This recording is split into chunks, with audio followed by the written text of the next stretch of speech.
Hello, everybody. Welcome into a Monday edition of the Computer America Show, a little pre-show behind the scenes where we have Michael Miller, author extraordinaire, over 150 books. He's going to be joining us. We're going to be talking about all kinds of cool things with him, and it's going to be an interesting show. We got a great show for the entire week planned for you. 1 minute until showtime. So sit back, relax, enjoy the show. And since this is the pre-show, I don't mind breaking code of contact a little bit. Michael, would you like to join us when we talk about the new discovery from Mars or from NASA? Sure. Or okay, you would. Okay. All right. So we'll bring it on after. So why not? Yeah. Okay. I'm assuming, Craig, you have heard the good news, right? No, I have not. Well, Jesus is our Lord and Savior, and He's on Mars? he's on Mars, All right. along with Bigfoot. You don't seem thrilled. No. I'm actually legitimately concerned that you have not heard the news, so this is going to be a fun surprise for you, Craig. All right. Your show will go live in 5 seconds. 4, 3, 2, 1.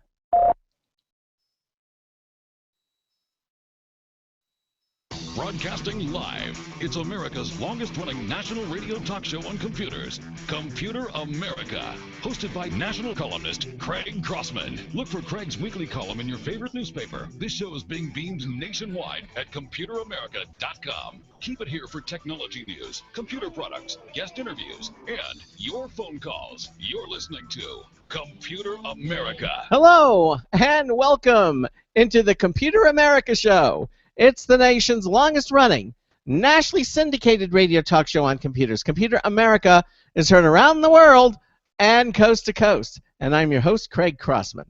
And I'm your co-host, Ben. And it's Monday here on the Computer America Show. And hopefully all of you had a wonderful weekend. I know we did. We have guests visiting us here in our home. Had a really fun week and kind of exploring all the different places with them. And what was it? Last night was that moon that was going to be so. Yes, the lunar eclipse, the super moon lunar eclipse. And it was cloudy here, and we could not see anything, so we missed it because it was just a cloudy night. Today it's still kind of cloudy too. It's been cloudy. Actually, it's been rainy and cloudy all week long this past week, and the forecast says it's going to continue that way until Saturday, and then we're going to have. In case anyone was wondering what the weather was going to be at the Computer America offices. Yeah. Personally, here it was clear. Started out cloudy, but then that was one of the largest. I know it was supermoons happen every so many months. It's nothing really too special, and lunar eclipses happen once or twice a year, so that's never too thing. But I guess it was just all the hype and all the excitement, all that kind of thing. So it seemed bigger. It seemed bigger, and I was actually able to go out. I saw it. Saw it as it was starting. Reached its apex around 10:07 p.m. In case anyone can go back in time and really want to pinpoint when it happened.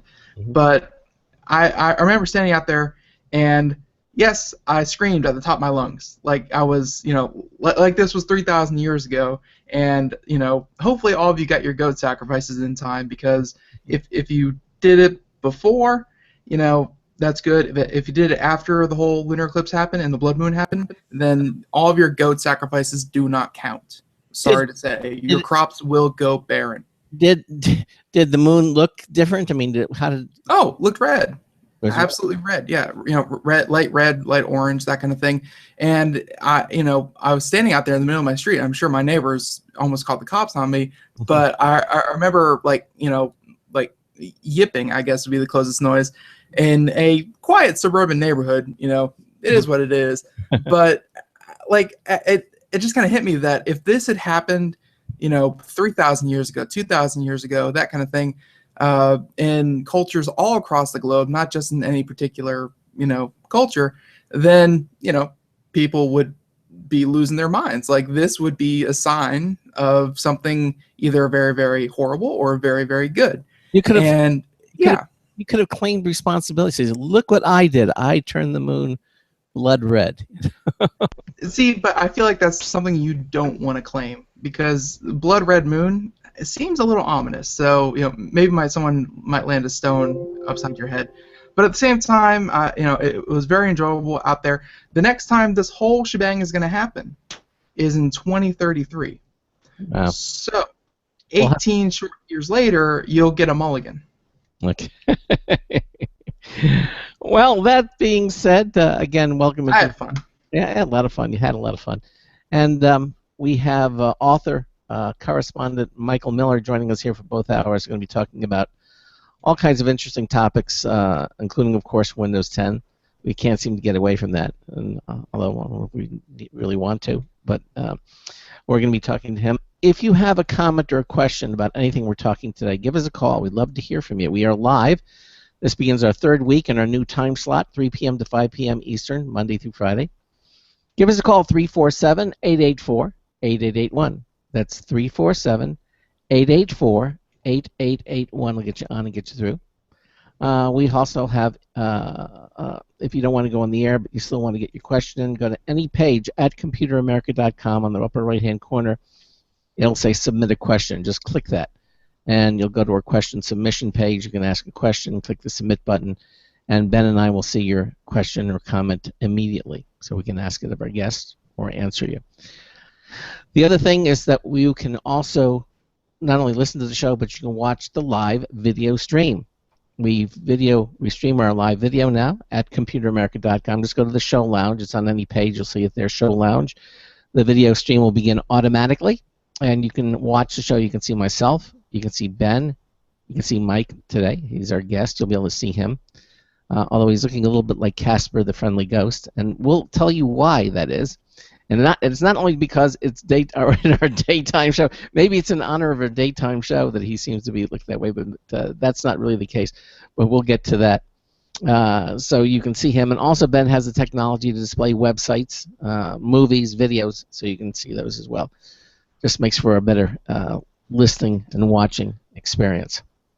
Just kind of a one-stop shop. If you ever feel like, hey, they're talking about websites, product, videos, things on the show, and I don't feel like pausing the Computer America show, finding the clip, playing at the same time, getting the commentary at the same time. If you're one of those people, no, just sit back, watch our video archive, and you'll get all of the visual goodness that is myself and Craig. So and our guest. Yes, Mike Miller. All right, so you want to mention some of the other places that we can be heard before we get started, or anything else? Anything else? No, check out our archives, of course, and check us out on Stitcher.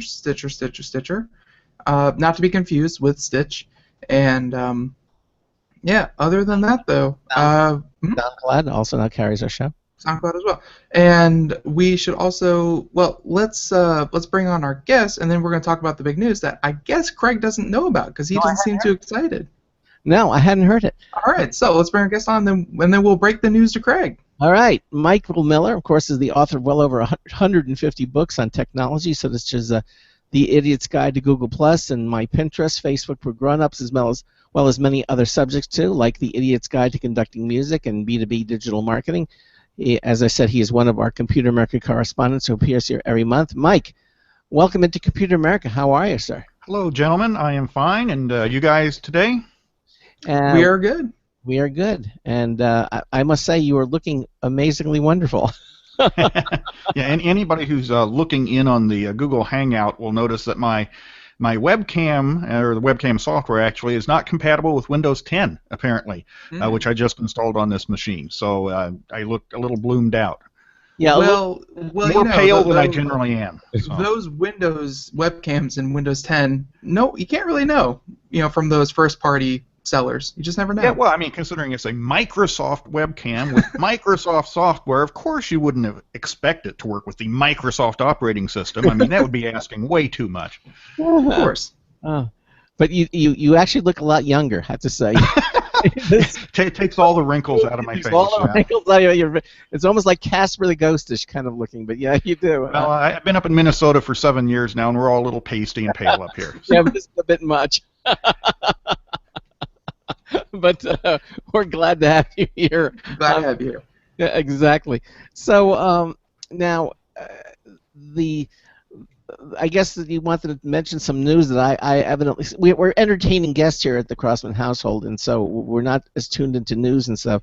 So Okay, well, since you don't know, and I'm assuming Michael had heard, yeah, let's just throw this article up here on the video portion. This is just one that I picked up. There are news stories all over the place because this was an official press release from NASA saying that they have found liquid water on Mars.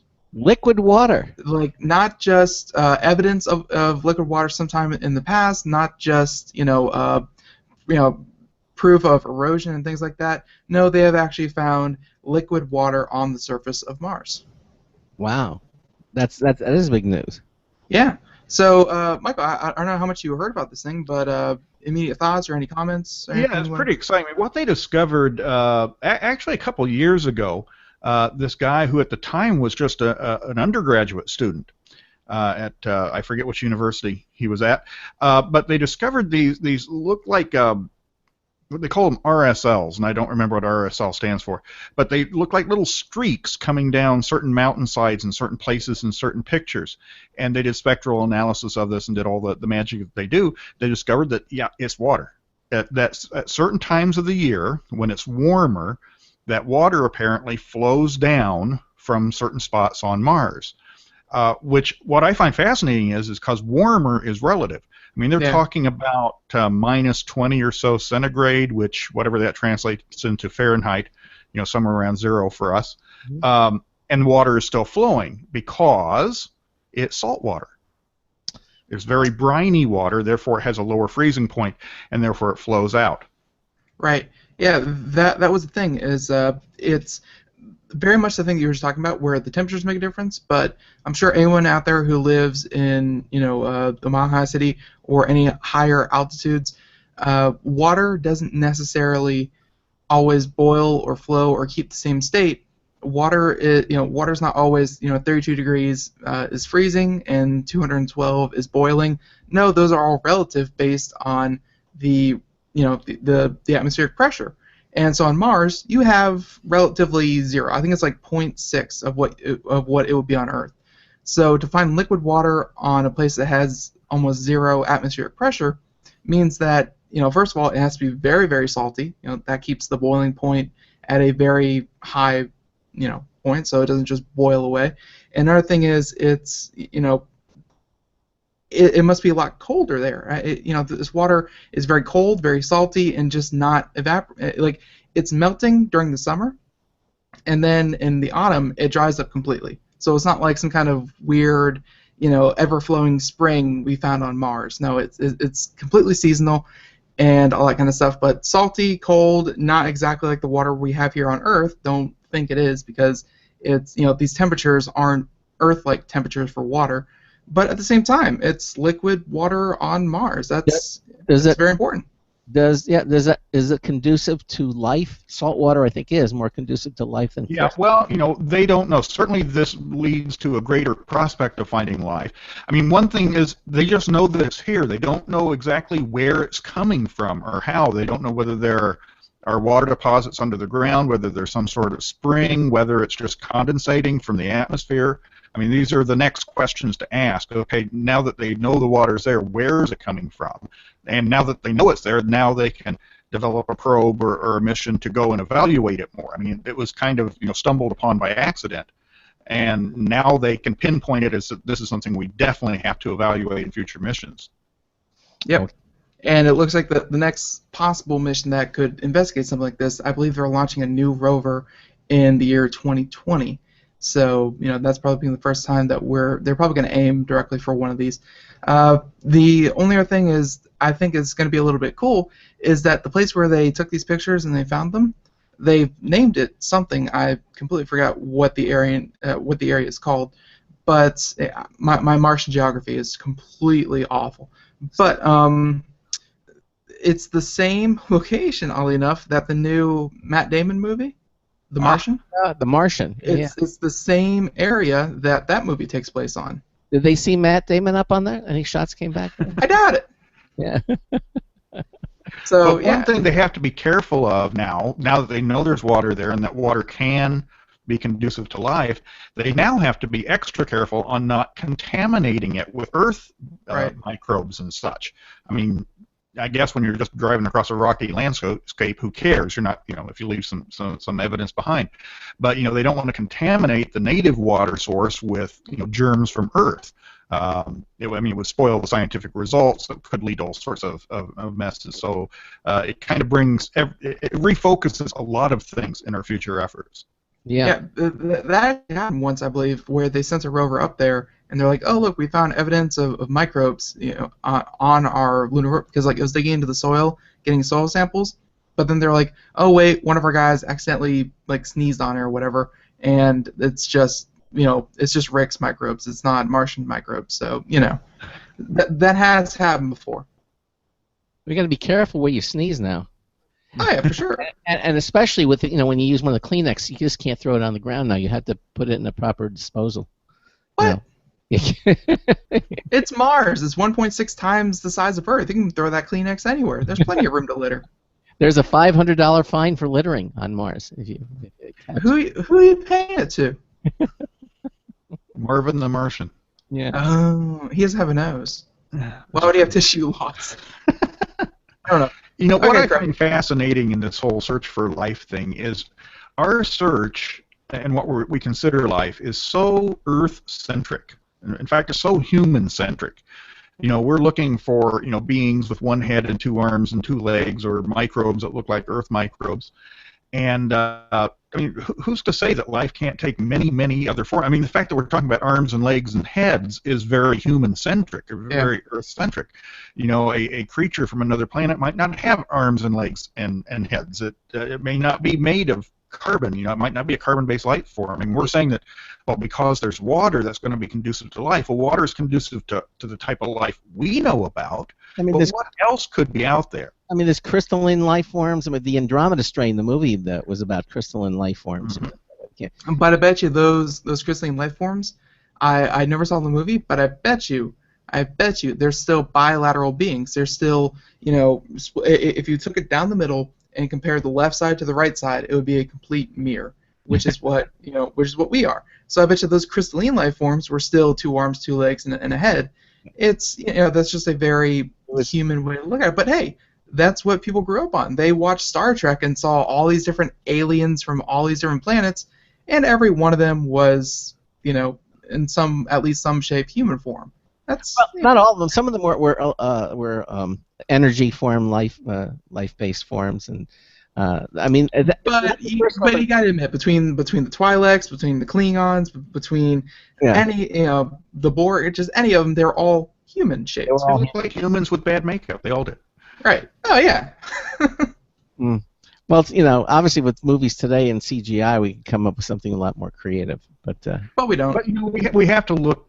Eventually, we're going to have to look at things that maybe don't even operate on the same time scale we do. I mean, we're used to something with a heart that beats X number of times per minute. Well, what if something had a life system that only beat once every 10 years? Right. We wouldn't even recognize that as being alive. It'd be like a rock to us now, right?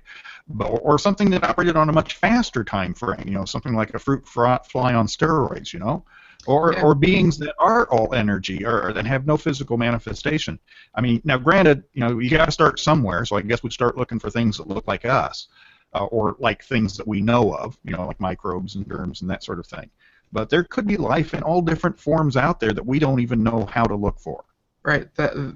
That was one theory that has been tossed around, was that it's great that we're looking for different signs of society and life as we know it, but a more advanced species could at some point decide that, hey, if we're going to be traveling these vast distances, it doesn't make sense to have everything running at, let's take us for instance, 100 heartbeats per minute and all that kind of stuff, aging at such a fast rate. So they figure that society at a much more advanced state than we are would slow everything down. So just like your example, one signal every 10 years as opposed to our 1,000 a second makes a lot more sense when you're traveling light years instead of just miles. We can only start with life as we know it, I guess. So that's what they're going for. But the point is that we could be missing lots of stuff because of it. There was a news article this past week from Edward Snowden, the guy who leaked all the wiki or whatever he leaked, right? And talking about cybersecurity, talking about encryption. And he made the point that, we're talking about encrypting our data, right? So people can't see it. Mm-hmm. Well, if an advanced society, not much more advanced than us, did encrypt their data that they were sending out through space, just as a matter of course, because as a society they realize they have to encrypt their data. If it was encrypted good enough, perfectly encrypted, you wouldn't even know that it was there. Right. Let alone know that you have to decrypt it. A perfectly encrypted signal becomes background noise, essentially. Mm-hmm. So we could have civilizations out there trying to contact us, but they're just encrypting their data and we don't have the key. Yeah, I did read that, and I read someone's comment saying that, yes, it's very true that the more you encrypt it, the harder it is to pick out of the cosmic background noise, and that's awful and all, but they were saying that the clearest way would probably be to send off nukes at a very sequential time, so like nuke, nuke, nuke, nuke, nuke, nuke. Like you just you make the loudest, biggest blast in a very clear 1, 2, 3 kind of manner, and that would be our broadcasting to another planet. Right now, though, we're just kind of broadcasting to ourselves, and we're just those horrible neighbors that play their music too loud, and it just kind of bleeds into everyone else's. Well, of course, I guess I would think that it's sort of like in the movie Contact. If they were going to try to communicate, they wouldn't get over sophisticated with their encryption. They would leave some ways of being able to decrypt information. The one blast signal actually had all these sub signals, but it started with prime numbers, and then you saw the progression of how they were able to determine what. See, but like every time we make movies, it's like there is a certain cognitive dissonance, if I can use that, that you have to employ. Like, okay, so they built this machine, took all the world's resources, 10 years to build it, or whatever the heck it was, and they did it. It blew up. Everyone's sad. And then the billionaire or the trillionaire at that point was like, "Hey guys, I built the second one, because why not?" And no one else noticed that. Really. It was nobody knew it. It was yeah, because no one ever talks to the Japanese. That's right.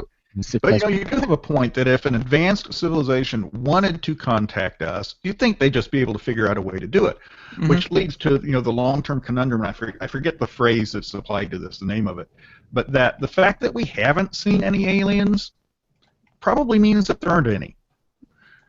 Same thing to time travelers. That if time travel was possible, we would have seen them by now.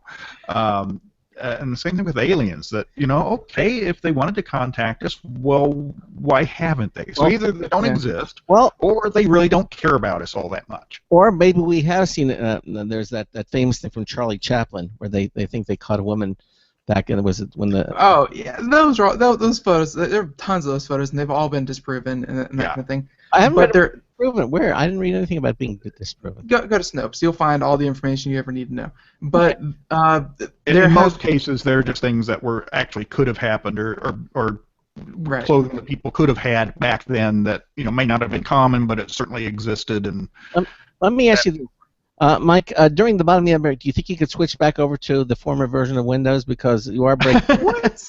You can't do that.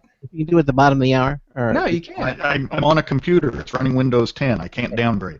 And you don't have another computer you can switch over to. Okay. And you're not running any background processes now? It's breaking up a little bit now that you mention it. Yeah, you're breaking up. If you can do something, or maybe kill some background processes to help that.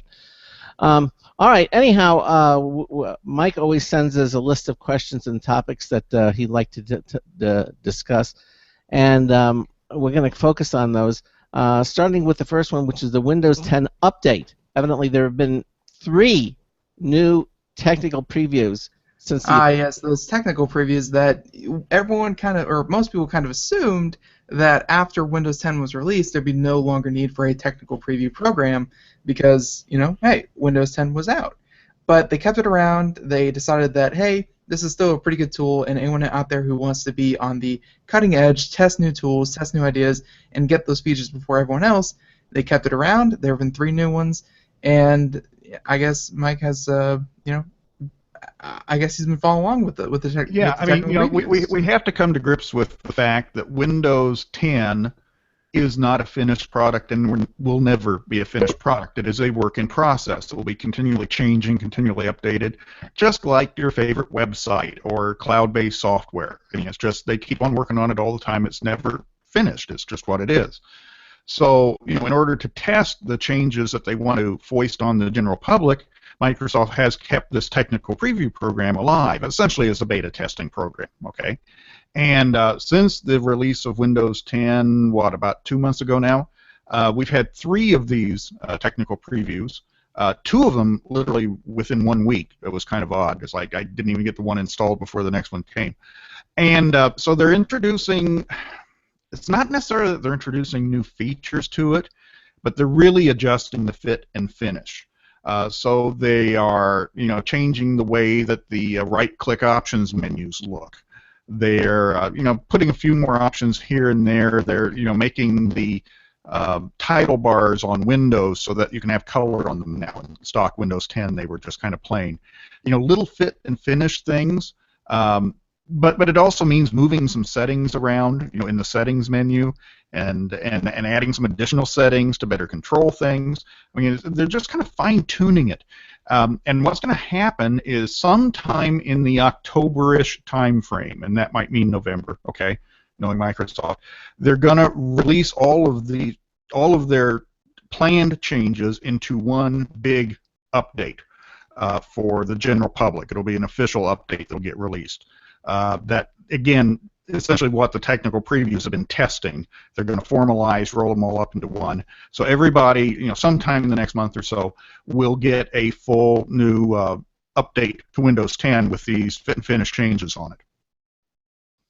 All right. And so where does that leave the average user who has downloaded Windows 10? With the... Well, this, you know, as with all Windows 10 updates, they all come automatically, whether you want them or not.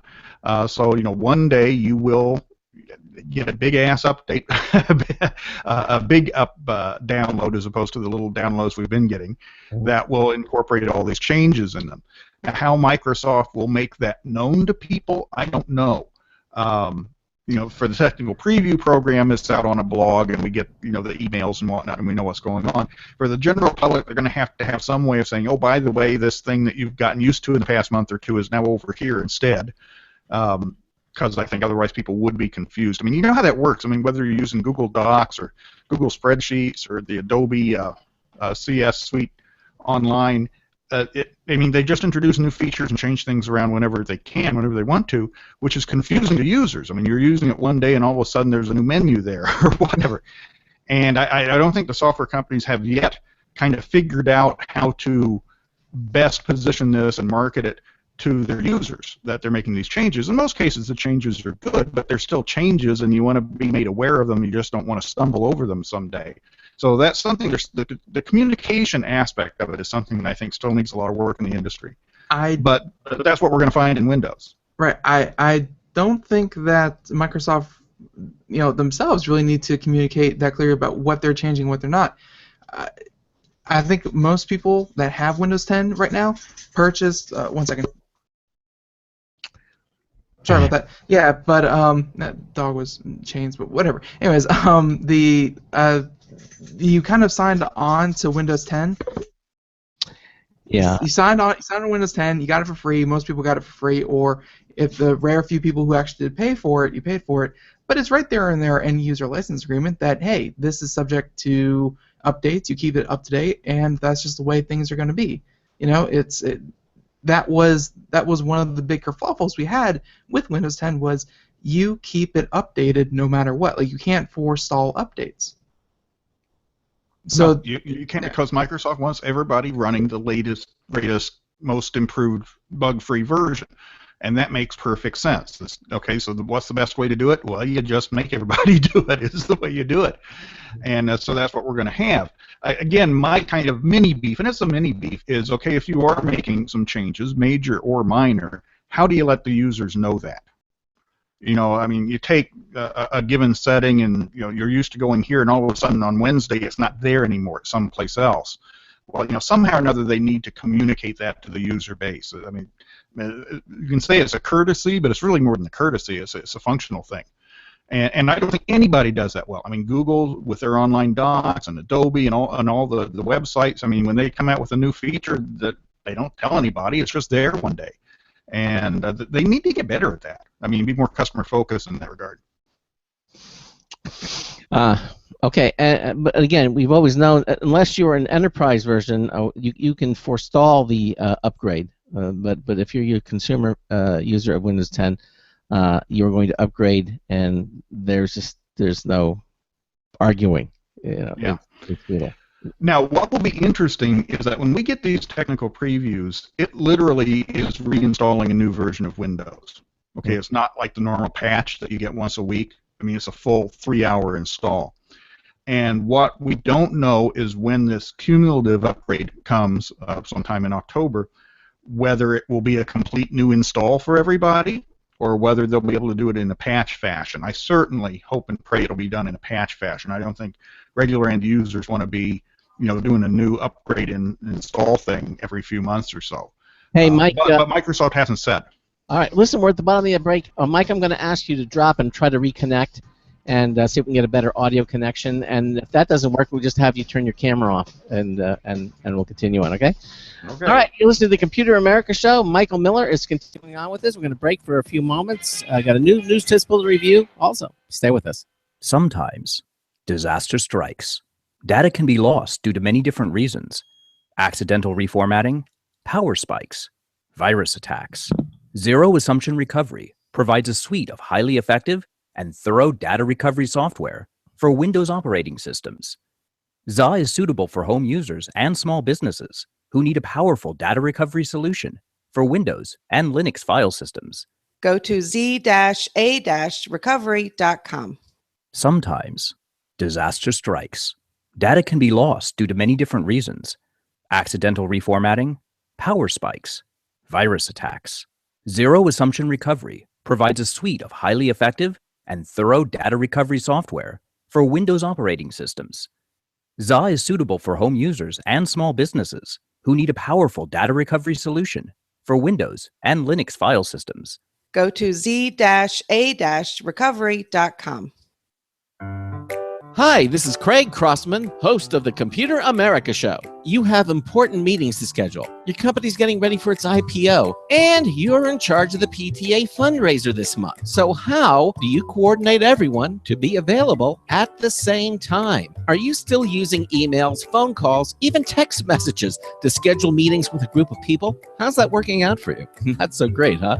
It's a fact that every day, millions of people suffer from scheduling headaches. Well, with Doodle, scheduling meetings with a group of people is quick and easy. With Doodle, you can easily propose available times to each member. Each one checks off the times that they are available, and then you simply pick the time that works best for the group, all in an easy-to-read display that integrates with your existing calendar. Nothing could be more simple. Give Doodle a try for free, and like millions of Doodle users, you'll truly see how easy it is to find the perfect date and time for all your meetings. That's www.doodle.com.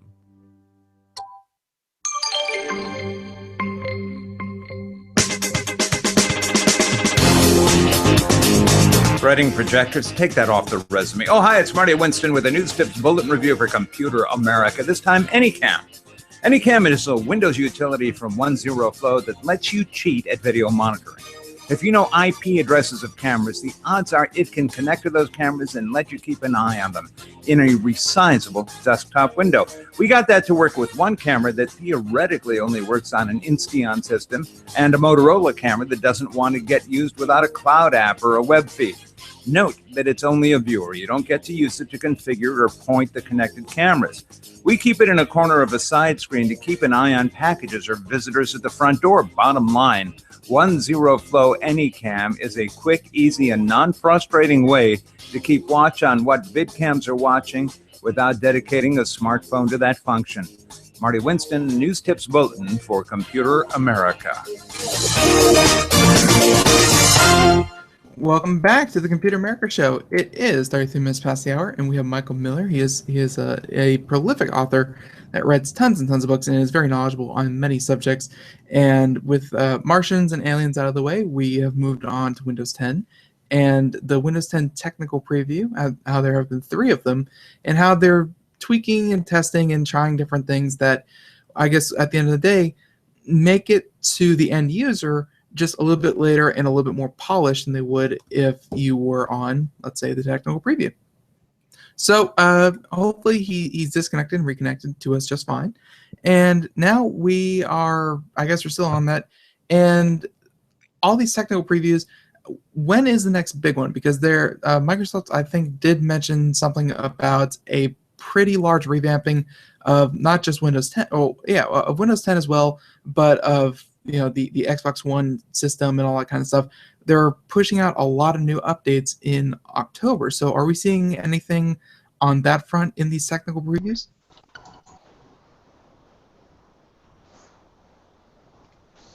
Oh. I think we lost, but then we got Mike back. Okay, he's fine. There we go. Okay. All right. So, Mike, did you hear any of that question? No, I don't think he's hearing us either for some reason. Okay, he's not hearing us either. So, Mike, he's not hearing. He's not hearing us. So, as he gets that ironed out, just give him a minute as he goes through his settings. But yeah, we were just talking about how all these different things, blah blah, how Windows 10 technical preview, they make it out eventually. But as Craig was saying a little bit earlier, only if you are an average consumer. You went out, you purchased it, or you upgraded for free, and you have no choice in whether or not that you get these things pushed to your computer. It is what it is. But if you are on the enterprise version, as Greg mentioned, you can actually foresaw these for a couple months. Yeah, that's true. You can postpone them. Mike, you're having difficulties? No, we can't hear you. We cannot hear you. Maybe on the Hangout screen, again under the little gear cog, you can change it and to your headset microphone, your audio, because we can see you, we just can't hear you. No, he's. Can you hear me now? Yes, we can hear you now. Hey, little button. There we go. Yeah. It's always a little button, All right. Yeah, that's what they called me when I was a kid. Little button. All right. So did you hear any of that question, or would you like it repeated? The answer is yes, and because. Okay. Not bad. No, you were talking about the enterprise version. I mean, here's where Microsoft realizes they have different consumers, right? Right. The average home consumer has certain needs and whatnot. The enterprise consumer, which is basically the IT department, let's face it, there are certain things that they just need to make their lives easier, and Microsoft realizes that. So they're giving them the choice on when and how often they install the various updates. Right. Well, that was actually my kind of stalling tactic. But my actual question was, with these technical previews that are coming out, there is a large new, or at least Microsoft has promised, some kind of revamping of Windows 10, of the Xbox system, of all their integrated devices. Something new is going to happen in October. So are we seeing anything in these technical previews that will be part of this big October plan that they've announced? Well, I'm not an Xbox gamer, and I'm not involved in that at all. So nothing has really filtered down on the computer side on that, other than there is an Xbox app in Windows 10, right, which lets you essentially stream your games from your Xbox to your computer. And at present, that functionality is not working. I'm told that that might be one part of the October surprise here, is that they'll actually get that working now. But at last I looked anyway, it wasn't working. On these latest technical previews, I just don't know. Right. Well, I for one can vouch that it is indeed not working. I always kind of chalked it up to something I was doing wrong. But if you're hearing it, then yes, it's definitely not working. But okay, so yeah, that's okay. So what do you think that the average person out there, maybe not an Xbox user, but the large October update, what are they going to see? Are they going to see, hey, we put in 2 taskbars, people, be amazed. Like, what are they going to do? It's minor stuff. At this point in time, it's fit and finish stuff. I mean, they're revising a lot of the right-click menus, both in how they look and how they work. They're revising some of the settings, actually putting in some more fine-tuning in terms of the settings, as well as moving them around a little bit. there's a lot of work being done on a lot of the apps, the Windows 10 apps that are not really core to the operating system but come along with it, because frankly some of the apps just weren't working out of the box, or at least not working for a lot of people. So that is one of the changes on these Windows Store apps, that they're making some of them like Mail and People actually work, which they didn't before. So that'll be a bit of a change. It's quite possible in Microsoft Edge, the web browser, that they will add the extension functionality, which is not there right now, the ability to add extensions and add-ons and that sort of thing, which they sorely need. So that may be there in the October surprise. I mean, you know, it's the sort of things, it's going to be this big deal. It's like, well, no, it's not really going to be a big deal. It's lots of little stuff and fit and finish stuff that it's not like all of a sudden there's going to be this brand new feature set. And it's not. And you know, you wouldn't want that 2 or 3 months after the release of the main software. So what it is really just is a sign of is that Windows 10 is a constant work in progress. It's never going to be finished. It's never going to be completely done. They're always going to be tweaking this and tweaking that. And as annoying as that may be, that's kind of the world that we're going to be living in. That, you know, they're going to have a big release in October. They're going to have another big release in the first half of 2016. A big update. Again, it's not a big deal, but it's a big update. Right. Yeah. All right, that makes sense. Can I make a commentary? What you're doing now is 1,000% better with Windows 10. Is this a Windows 10 machine you're using now? No, this is an old Windows 7 machine that I'm using now. So go figure, and it works perfectly with your on the same. Yeah, both on an Ethernet connection, both blah blah blah. So what does that say about Windows 10? I mean, indirectly, is it saying that's just anecdotal? Yeah, it's one machine, one guy, one day. I mean, who knows? I mean, but there are things, as I just discovered when I joined up. Obviously, I got a piece of software over there for a Microsoft hardware which isn't compatible with Windows 10. So, you know, these things do crop up, and they will crop up. In terms of the system resources and stuff, I just have to do some more homework on that and see what exactly is being used where. But it was running pretty clean on that machine, so who knows? All right. Well, you know, here's the case. Now, obviously, you'll be on with us next month. Next month, the first Monday of the month, or the last Monday of the month, excuse me, and then maybe we'll do some testing in the interim just to see how it goes, because this machine and your audio is what? Be professional? Are you what? What kind of show do you think we're running here? It's working perfectly. I mean, even your mouth is synchronized to what you're saying. I mean, everything is the way it's supposed to be. Oh, that's not the computer. I just have trouble with that generally in real life.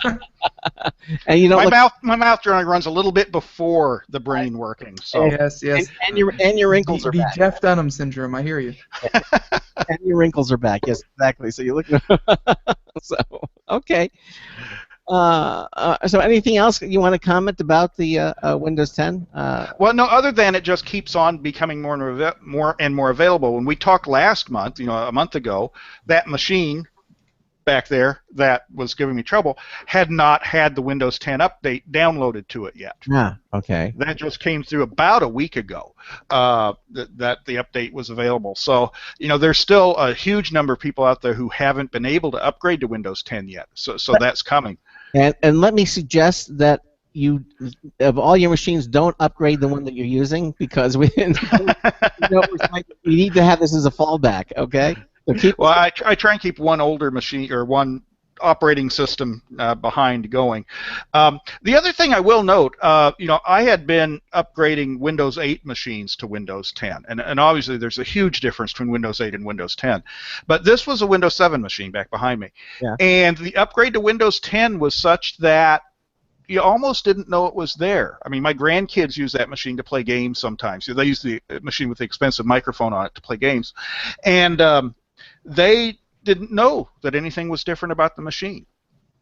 I mean, you know, in terms of a visual thing, really what's different? The start menu, if you use it, looks a little bit different, but it also looks a lot the same.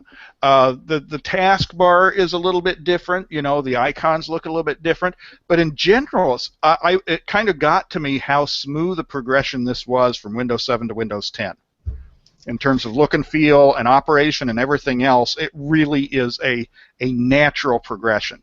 Windows 8 was the abnormality in this. Windows 8 was just way outside the box. But Windows 7 to Windows 10 is like, yeah, this is what they should have done. It really goes smoothly. There's nothing jarring. There's nothing unexpected. There's nothing that doesn't make sense. So if you're a Windows 7 user, the move up to Windows 10 is going to be a nice one for you.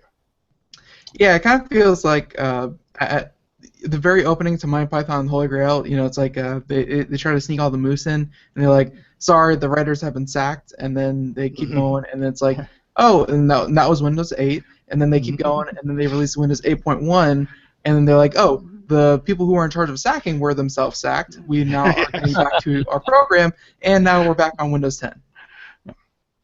Windows 8.1 was a real desperate attempt to do something. I mean, they realized they had to do something, but they couldn't do much at that point in time, other than they added the start button back, basically. But it didn't open a start menu, so what was the point of it? It was a really kind of, Windows 8.1 was it was a nothing. No reason for it to exist really at all. But Windows 8 was a huge bloody mistake. Windows 10 fixes it. And it isn't so much that it fixes it, it ignores it. It kind of throws Windows 8 out the window and starts back from, okay, now we're just going back to Windows 7 and we're going to change from there. Yeah. And that may be the smartest thing Microsoft ever could have done. Can you think of anything in Microsoft's history where we had something similar with Windows Me, or where they just basically it was a bad idea and we skipped it? Well, that is Microsoft's history. That they release really bad software and then they fix it on the next release. Then they release really bad software and they fix it on the next release. That they have in every other, whether you're talking Windows, Excel, whatnot, that is their history. Nothing of this magnitude, of course. Probably the closest thing to this magnitude was Windows Vista when it came out. Windows Vista, but not so much from a feature standpoint. It was more of it just didn't work right standpoint, was Windows Vista that was then fixed in Windows 7. You mentioned Windows Me. Windows Me was another disaster from an operations standpoint. It really didn't add a whole lot in the way of features. The only good thing is that Microsoft didn't make a big deal out of it. Therefore, not too many people were interested in it from the get-go. So it didn't hurt them too much because it was so inconsequential. But the Windows Vista thing was a bit of a debacle. Again, not because it added features that people didn't want. It didn't run well. I mean, they did some things to it that made it incompatible with a lot of hardware. Then Windows 7 came in and fixed that. The Windows 8 thing ran well. Operationally, it was fine. It just added all the features and the GUI that nobody wanted, and that was their mistake. Okay. Makes sense. Yep. So the moral of the story that I'm sure I hope people at Microsoft and throughout the industry have learned is listen to your customers. Find out what they want and give them what they want. Don't force things down their throat that they don't want. But nobody ever listens to that. I mean, what was the deal today I was reading? Apparently in Apple iOS 9, they're changing the fonts. Is that a big deal? Apparently. Like are they changing to Comic Sans? Like, why is that? but they're basically moving to a font that looks better on smaller screens, like on the Apple Watch. If somebody within Apple is thinking, well, if we do it on this one, we got to do it on all of them. You know how that mentality works. That's how we got Windows 8, by the way. And so now with iOS 9, you're going to have a brand new font that you might not like. And what was the reason Apple's doing it? Well, because it looks better on the watch, which nobody is buying. So, again, the mentality between some of these people, they're so inside, man, that they just don't get out and talk to the people who are actually using their products. I mean, they're just existing inside their own little heads, inside their own building, inside their own little world, and they just got to get out and talk to people. And then they wouldn't do as many dumb things. They still do dumb things, but they wouldn't do as many of them. Exactly. That does seem to be the touch of death to so many great products out there is when these big companies kind of only talk to themselves and develop between themselves, and especially when you have two departments that are really trying to one up each other, but then they're still just in their own little ecosystem, and then you get products like Windows RT that really don't have any business being out there for consumers. So And you get Volkswagen, who essentially, are hijacking their own cars' systems to cheat the tests. And why? Is it something that their consumers wanted them to do? No, because it just made them look better on the emissions test. And that was bad. That was criminally bad in Volkswagen's case. That's going to really hurt that company, and good, it should hurt the company when they do something that dumb. It should hurt the company. So I'm all for people being punished for doing bad and immoral and, in this case, illegal things. So yeah, we are talking about on a different show, but that's all.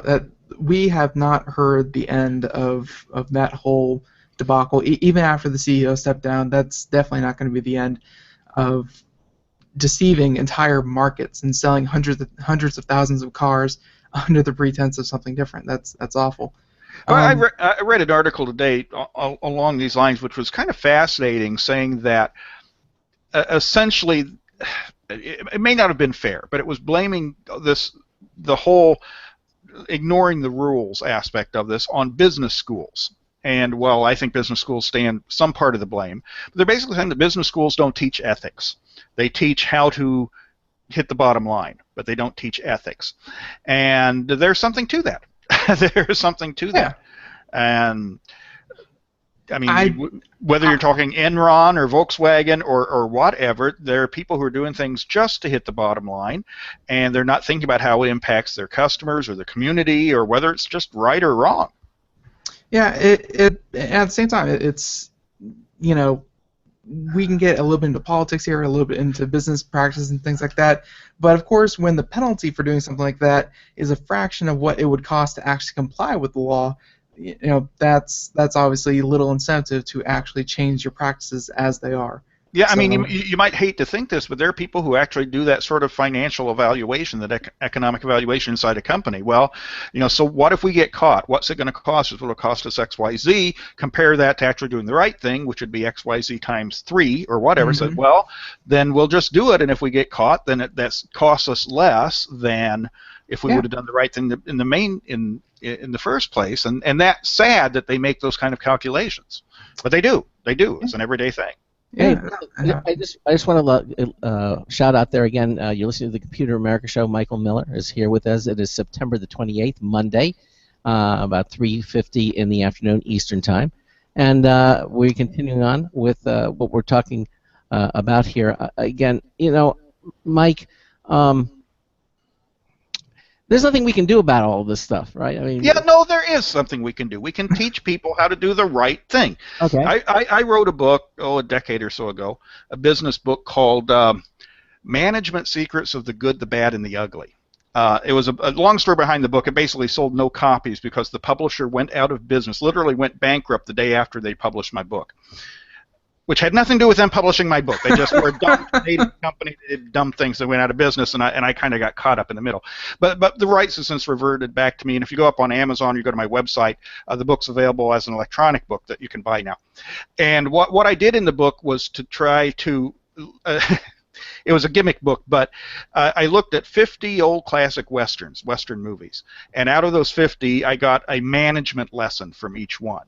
Okay, and you know, some of the lessons I put in the book were ethical lessons. Now, when I wrote the book, it was in the time of Enron, but you know, in the old westerns, I mean, there's the guy, there's the sheriff, there's the lone guy with the gun or whatnot who's trying to do the right thing. You know, it's Will Kane in High Noon or whatever, who's trying to do the right thing. And that's an ethical lesson you can learn. You know, if you're a company, you got to meet the bottom line, you got to hit the quarterly forecast, whatever, but still you got to do the right thing. That's got to be part of the business environment. So yeah, there is something we can do about this. We can hold our corporations and the people who run them up to higher standards. We can teach the kids coming out of business school more about ethics and less about bottom line. There's a lot we can do about it. I mean, it's a sad commentary on our society where it's okay for businesses to cheat, and it's not. You know, because businesses are people now that we will learn that because of the Supreme Court, and it's not okay to cheat. You know, we've got to hold people and companies and organizations, entities up to higher standards. We just have to. We're better than that. Mm-hmm. Yep.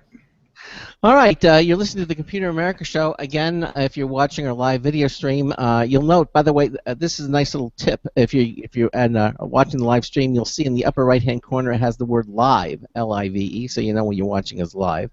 And, of course, if you're listening to us by any of the audio links, again, Well, there is no way of knowing that it's live other than the fact that it's today, which is Monday, September the 28th. Any other things? Go ahead. Well, yeah, actually, if Michael, you're done with that, it's something that I probably should have taken care of before we actually started talking about all this kind of stuff. But Craig, it was your birthday on Saturday. How did that go? Oh, my birthday was fine. Thank you very much. Okay. Thank you for not playing that in its entirety. That's You're quite welcome. I know you wouldn't be able to tolerate it. Your lower lip, you would start to droop. Yeah. Go get a real one. It's off copyright. You can now use it without royalties. Go have at it. Yeah. That's big news this week in the musical world. Anyway, we can all sing Happy Birthday now. That's right. Yeah. Not being copyright violation. Exactly. More news and interest. Yes, it was fun. Had a little birthday cake, and again, thanks to everybody who sent me happy birthday emails. That was very, very nice of you. Okay, so we're back in sync. I understand that those who are watching us on the iTunes Radio Network were listening to Friday's show. That's been since corrected. Really? Yeah. They're back to the Today Show. That's why I mentioned Monday a couple of times, just to make sure that everybody is in fact know that. They must have been really confused when we started talking about the whole lunar eclipse thing. Yeah. Nate Evans, and no, that was Fridays, but we've been switched over to the current show, and I've validated everything. So again, for those joining us to the show, we are in progress. Again, 3 to 5 p.m. Monday through Friday Eastern Time in our new time slot. So. And if Craig tried to pull a fast one on you, the show that we are doing right now is, of course, archived, so don't worry about that. That's right. You can listen to it again. If you missed the first 20 minutes or so of this show, you can listen to the archives. All right, Mike, we're going to just get started into this. We're at the top of the hour, but I understand that your mother-in-law got taken for $12,000 from a computer-related scam. Yeah, this was. You hear about this happening to people third hand and whatnot, but this happened in the family. My mother-in-law, who is, how old is she? Probably close to 80, late 70s, around 80 or so, lives by herself. She's widowed, and I'm not. I guess she's computer savvy because she's had a computer forever, but that doesn't make her necessarily computer savvy. She was a recipient of one of these phone calls, which you might have had yourself, where somebody calls up, and in most cases they'll say, "Hello, I am from Windows," and we have Windows support, Windows technical support, and we've noticed that there are some problems with your machine. I know I've received this call a half dozen times over the past year. I let them go on just to see how they do it, and then I hang up on them. In her case, they didn't say they were from Windows. They said they were from America Online.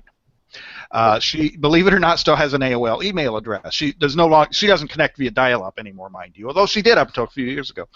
So I said, "Hello, we are from America Online, and we noticed that you have problems with your machine." And the guy on the other end, with the broken English, had her pull up some Windows system management tools, which showed background processes running and maybe some internal error messages. There's stuff going on in your machine that looks funky if you don't know what it is. You never want to know how the sausage is made. But it convinced her that she had a problem with her machine and that she had to do something to fix it, and they could help her, because this was an official call. Right. And to make a long story short, they didn't. Here's the interesting thing. This sort of scam does not necessarily install malware on your machine, doesn't install spyware or a virus or anything like that. They didn't mess with her machine at all. What they did is they tricked her into thinking that she needed to mess with her machine and that they would do it, and she had to give them some money. And over a period of a day or two, they convinced her of giving her all her bank account information so they could, withdraw funds, write a check to them, whatever. Well, once they had her routing number and once they had her, check number and checking account number, they proceeded to take all the money out of it, which in her case was about $12,000. A little old 78-year-old woman they took $12,000 from. And now the good news on this, and there's a few pieces of good news. One is that she got her money back. That Yay! Because of the protections that the bank had, that she wasn't held responsible for this. The other piece of good news is they caught the jokers. Really? And I'm not quite sure I understand this, but the way it was told to me is that the people who withdrew the funds from her bank actually deposited them again in a new account at the same bank. So the bank knew who it was pretty quickly. They weren't smart, But it's amazing how people can be conned into doing something just because somebody sounds official. I want to know, what did the bank do to those people? Were they arrested? What happened? They meted out some street justice and busted their kneecap. Well, I would be good with that, but I don't know. One would assume. I know the authorities are involved, so something's going to happen to them one way or the other. And certainly, it is in the bank's interest to, since they had to cover the loss, right? That it's in their interest to get this taken care of. But it is interesting. Have you guys ever received any of these phone calls before? Yes, though not necessarily. I've received them about credits and debit cards. And okay. But not about computers, and I think that might be an age thing. I'm not sure if they have ages associated with telephone numbers, but I have never once received any, hey, your computer's compromised, pay us money. Well, that makes me feel bad because I have received a few of those, and I'm not a 78-year-old person yet. But I've received about a half dozen of them. They all kind of run from the same script, so I kind of knew what she was getting when she got it. Well, I'll tell you what. Let's we're gonna pause just for the top of the hour break, and then let's continue on with this. We're talking about computer-related scams, some of the more recent ones, and we're going to continue talking about that. Michael Miller is with us and going to continue on in the second hour. We have in the next hour another News Tips review, a brand new one, and we'll continue on with Mike talking about the subject and other subjects as well. This is the Computer America Show. We're going to be right back. Don't go anywhere. It's going to be a few moments. Really, I promise. Broadcasting live. It's the only national radio talk show on computers to air every weeknight. Computer America. Hosted by national columnist Craig Crossman. The first hour's behind us, but there's still more of tech news, tech talk, and your phone calls. We're being beamed nationwide at ComputerAmerica.com. You got computer problems? Bring them on. You're listening to Computer America. Computers run the world, and we run computers. Call us or send us an email to live@computeramerica.com. Hello and welcome into Hour 2 of the nation's longest-running, nationally syndicated radio talk show on computers. This is the Computer America Show, and I'm your host, Craig Crossman. And I'm your co-host, Ben. And we continue on with our guest, Mike Miller, continues on with us here. And if you are just joining us and you have a comment or a question, we'd love to hear from you. 347-884-8881. 347-884-8881 will get you on and get you through. It's a Monday, the 28th of September. And Mike, so we were talking about, that your mother-in-law got taken for $12,000 on a computer-related scam, but in this particular case, it was from the same bank, so they were able to catch the guys. Yeah, they caught them. And even if they hadn't have caught them, her bank had, insurance, had procedures in place that, they put the money back into her account. Now, didn't put it in immediately. In this case, this was money she was living off of, so she had to make do for a couple of weeks until they got it taken care of. But she did, fortunately, the protections are in place there to help the consumer, even when the consumer does dumb things. And this was a dumb thing. Basically, the way it worked is this guy on the phone didn't put anything on their computer. I want to stress on that. A lot of times when we talk about online scams and fraud and that sort of thing, we focus on spyware and malware and bad things being put on your computer and hijacking your passwords and all this stuff. And my mother-in-law doesn't even do online banking, okay? So they couldn't have gotten any passwords from her banking. They got it from her, just over the phone, a good old-fashioned con that they talked her into thinking that she had something wrong with her computer, that this company was going to sell her or download to her computer some sort of anti-malware thing to fix it, but she had to pay them. When you say she had to pay them right now, and she had to pay them right now with an electronic transfer from her bank. It can't wait, it's an urgent thing, you've got to pay me right now, you've got to give me these numbers right now, or who knows what bad things will happen. And that's what she did. and bad things happened because she did it. But it was a con like that. It was a one person talking to another person con. And, it was used, the computer was there kind of as a MacGuffin, but it wasn't, there was nothing taken from the computer. There were no passwords stolen. There was no malware involved, nothing like that. It was literally, they talked her out of her banking information, and then they used that to drain her bank account. And that could happen to anybody if you're gullible enough. I do recall of one of our chat room participants when we still had one. He's in the business of fixing computers and helping people with their computers, and he remembers going to this one client that he hadn't seen for a little bit, and she was so proud of herself. She was so happy that she was able to clean a virus off of her computer all by herself. And he was obviously very wary to begin with because she should have no knowledge of how to do that. So, he asked her what she did and walk him through the process. And she talked to a nice gentleman on the phone, paid him about $800, and next thing you know, her computer works completely fine. And then she was happy. She was happy that she just gave some scammer $800 for fixing their computer. Like, this has never happened to me, but I do hear it happen, and I guess they also, unfortunately, it kind of happens to the people who are least, suspicious of it happening. Yeah, older people, they grew up in a world where there was less bad stuff happening, I guess. That you didn't have to lock your doors at night, that sort of thing. So they're maybe a little bit more naive, a little bit more gullible, especially when it comes to technology. They're more afraid of technology. They didn't grow up with it like we did. And therefore, they're more prone to taking an expert's advice because they don't know any better. But it is just something about the age. I write a lot of books for seniors. I've got a book, My Windows 10 Computer for Seniors, coming up, going to be released in the next couple of weeks. I'm writing one right now called My Internet for Seniors, and the last chapter of the book is dealing with protecting yourself online, and let me tell you, this is going to be a big part of this chapter, is telling this story. But my mother-in-law, this isn't the only way she was taken in the past year. I don't want to tell stories on her. She's a wonderful lady. But she had somebody come to her door last year, early last summer, and offering driveway repair services, repaving her driveway. Mm-hmm. Now, she'd been looking at getting her driveway repaired anyway, and the price they quoted her was a lot lower than it would have been otherwise. I forget, $4,000, $5,000, whatnot. So she paid this company $5,000, whatever it was, in advance, and they came out and did something to her driveway. She said it looked fine. Well, a year later, whatever they did to it completely disintegrated, and it just came off. They just put a layer or something on top, and over the year it went away. She got completely scammed on this. Now, I have a personal rule. I don't buy anything from anybody who knocks on my doors, even if they're wearing a Girl Scout outfit. But especially if they're an old man wearing a Girl Scout outfit.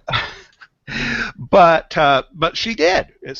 She was naive enough, gullible enough, if you want to use that word, to give a stranger, without any research, a large amount of money to do fairly important repair work that then turned out not to be, maybe they put $500 worth of materials in it, Right. And then a year later, she was gullible enough to hand out all her banking information to a stranger over the phone. So, it happens. Oh, nobody's going to be that dumb. Well, guess what? A lot of people, and I won't use the word dumb, it's just naive or gullible or trusting enough in people that they let this happen. And, I hate to say this, well, how do you protect against that sort of thing? And the way you protect against this sort of thing is by being a little paranoid.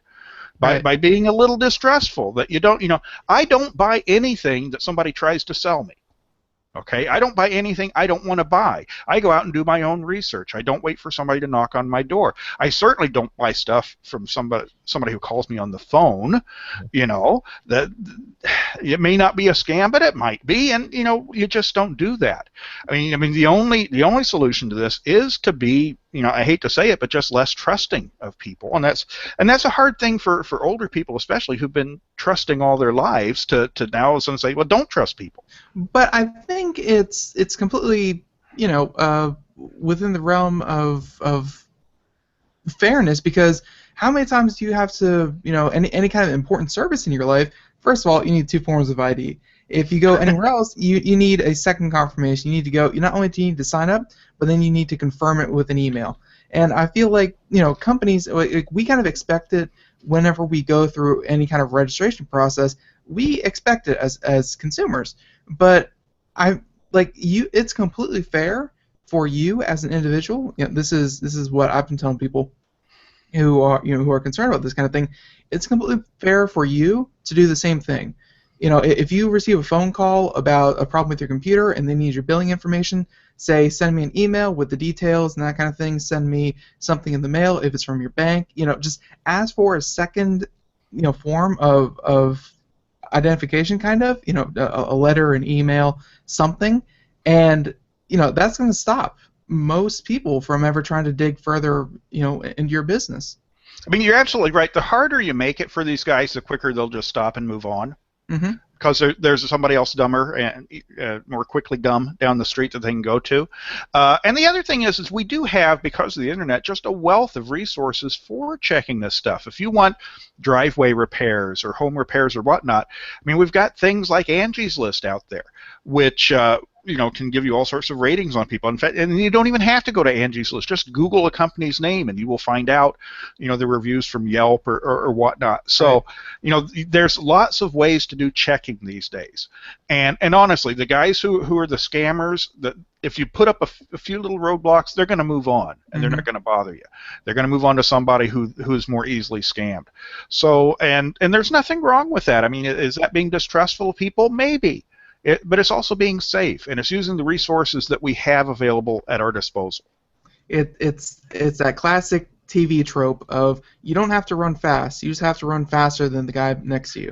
That's right. just make their life a little bit harder, and trust me, if let's say your bank calls you up for whatever reason, which honestly they never will. They send you a letter, but if they call you up for some reason and it really is an urgent issue, then you can ask for an email or a letter. They'll be more than happy to give it to you. Mm-hmm. Anyone else, they'll start making up excuses about why they can't do that and why you need to act immediately. It just seriously, just questions really puts holes in these people's boats. Well, I mean, let's face it. The scam that got pulled on my mother-in-law is kind of a real-world version of a phishing scam. Right? The company, somebody called up pretending to be somebody that they weren't and used that to trick her out of personal information. Well, that's what a phishing email does, right? You get something that says it's from eBay or PayPal or Chase, bank or whatever it is, and it tries to look official and bring you to a site that looks official. That then they will, talk you out of whatever personal information they can, whether it's usernames, passwords, social security numbers, whatnot, and and that's what phishing scams do. But my advice on that, and I put this advice in. What's frustrating to me is my advice has been like in every damn book I've written in the past 20 years. I've had the same advice that my mother-in-law apparently didn't pay any attention to. Is that okay? If you get a call or email or whatever from someone, fine. Never click on the link. Never respond directly. Go back and then call manually. You say, well, if this is America Online calling me, which it wasn't her, they claimed to be in her case, fine, let me call you back. Mm-hmm. And you call up America Online. Or if you get an email that looks like it's from eBay that you've got to change your password or whatnot, fine, don't click the link in the email. Go directly to www.ebay.com and see if there's a message waiting for you there.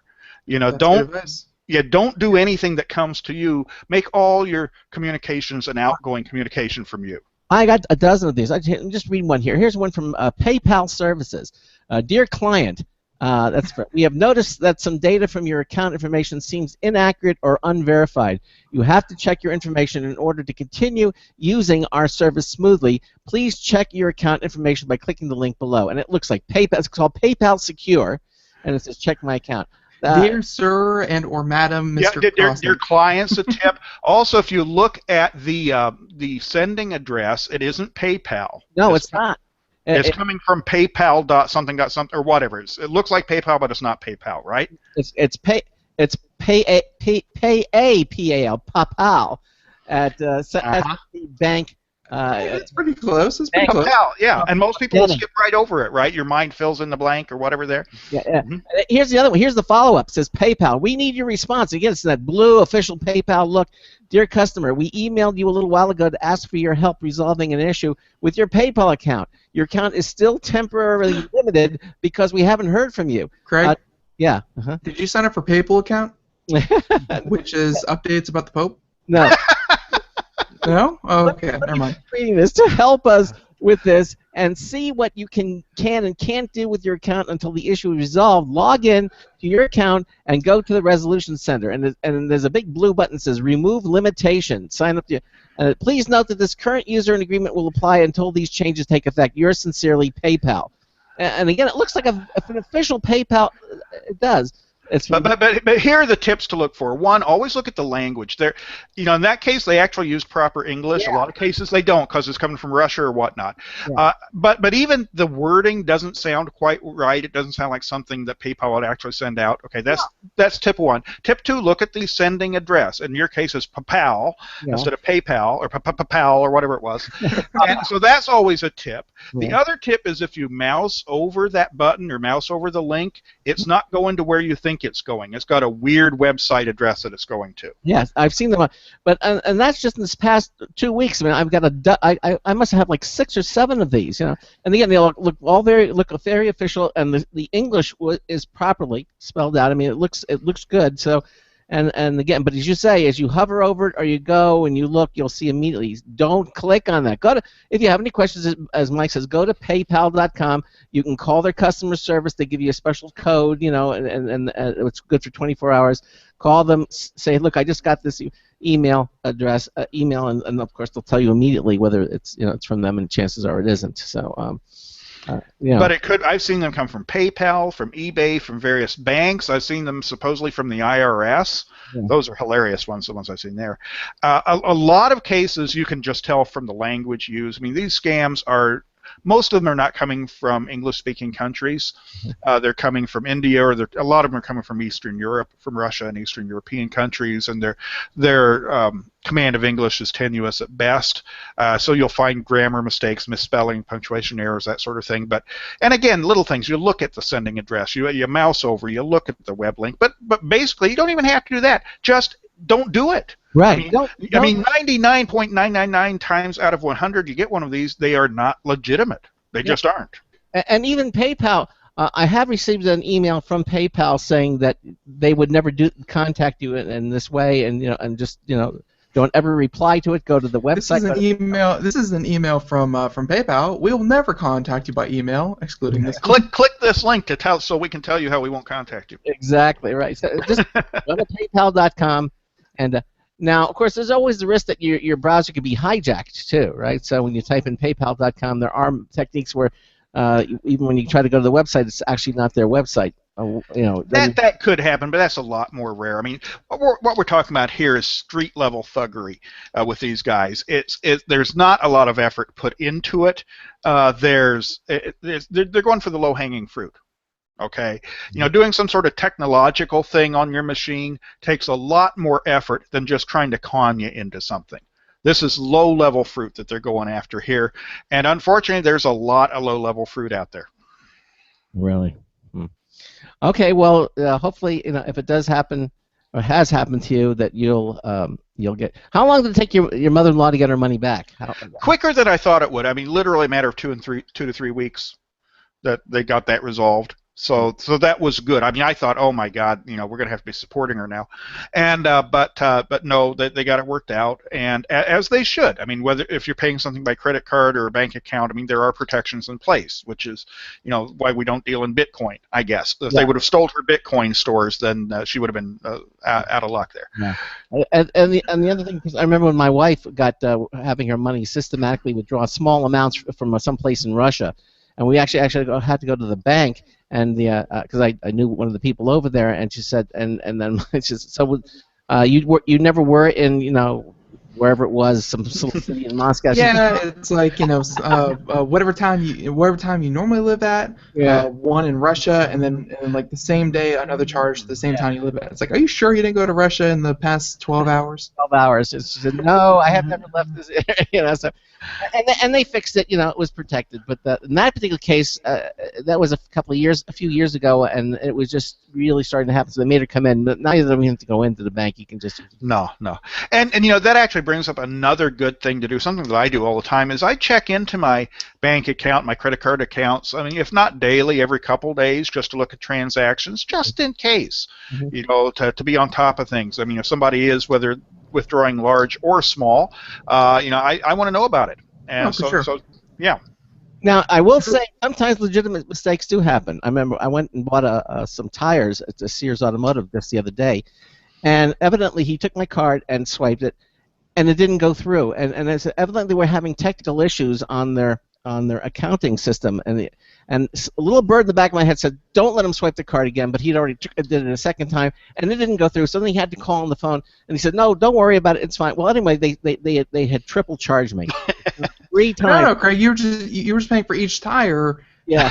Again. The full amount. With the transaction number. So I contacted PayPal immediately, called them up, and they saw it, and they said, "Oh yeah, we see it. We'll and they put the money back in almost immediately, and they said, no, they said if it's ever contested by Sears for some reason, we'll hear back from us. Because if you don't hear from us, you don't have to worry about this again. So the money on the same day, that it showed up, they were able to put it back. PayPal was able to put it back right away. But Yeah, my wife works for a credit card processor, so she deals with mistakes like that all the time. All the stories she tells. I mean, there was one the other day that some guy had, I forget what kind of store, like an exercise store, exercise equipment, had like a $20,000 transaction.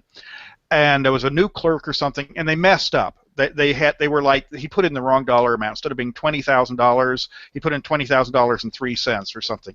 So instead of just like refunding the 3 cents, he actually canceled the transaction and then ran it again. And then he wasn't sure that that actually did, so he canceled it again and he ran it again. So over the course of the day, they had like 6, $20,000 transactions going back and forth. And she had to get involved at her company to get everything corrected back at the other end. So those sort of mistakes happen because we have human beings, and until we go to Mars, we're going to have human beings. So we have to deal with that. The thing is, my only warning to you is if they swipe your card and it doesn't go through, we need to swipe again. Don't let them do it. Write them a check. Don't let them do it again. Because it's gonna. Yeah, more often than not. Yeah, that is exactly true. It hasn't gone through, but it hasn't gone through, and you do it a second time, you're gonna get charged a second time. So be careful. That's what I'm saying. But online banking, just like Michael was saying, is that, hey, it's online banking. You go in, put in a username, put in a password, and you can see all the transactions. And I'm sure Craig does it. I'm sure Michael say he just did it, and I'm sure a lot of people out there do it nowadays. It's just good practice to check it every day or every couple days. It's not hard, very easy, very easy to look at. You don't need a degree to look at this. No. Just check your ledger. See what see what's going on with your money. Yeah, and if you don't know what something is, ask about it. I mean, every now and then, every couple of weeks, I see a transaction on there I don't know anything about. And now, before I jump to any conclusions, I call my wife and say, "Hey, Sherry, was this ring a bell to you?" "Oh, yeah, I was there. I forgot to." Like, okay, so that's okay, and we get it all sorted out. But it's in this day and age, it's just good to be a little cautious about things. That's all. Yeah. It doesn't take a lot of effort, and it can save you a lot of heartache, a lot of headache. Anyway, maybe heartache too, but headache certainly. Well, I did order a Russian bride, and that got charged twice.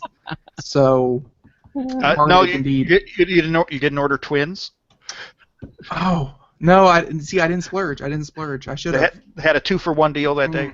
Yeah, I should have. Where were you when I'm picking out wives? Where are you? Jeez.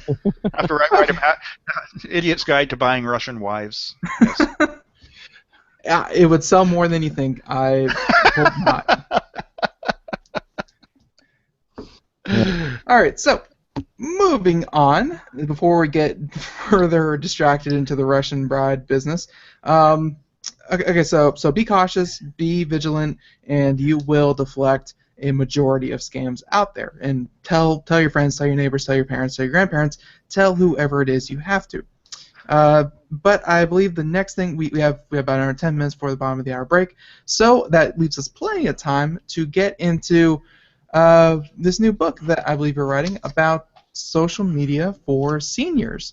Oh. And hopefully it has some etiquette in there and how not to put up embarrassing photos of all of your kids, because that has happened. Yeah, we try to discourage that.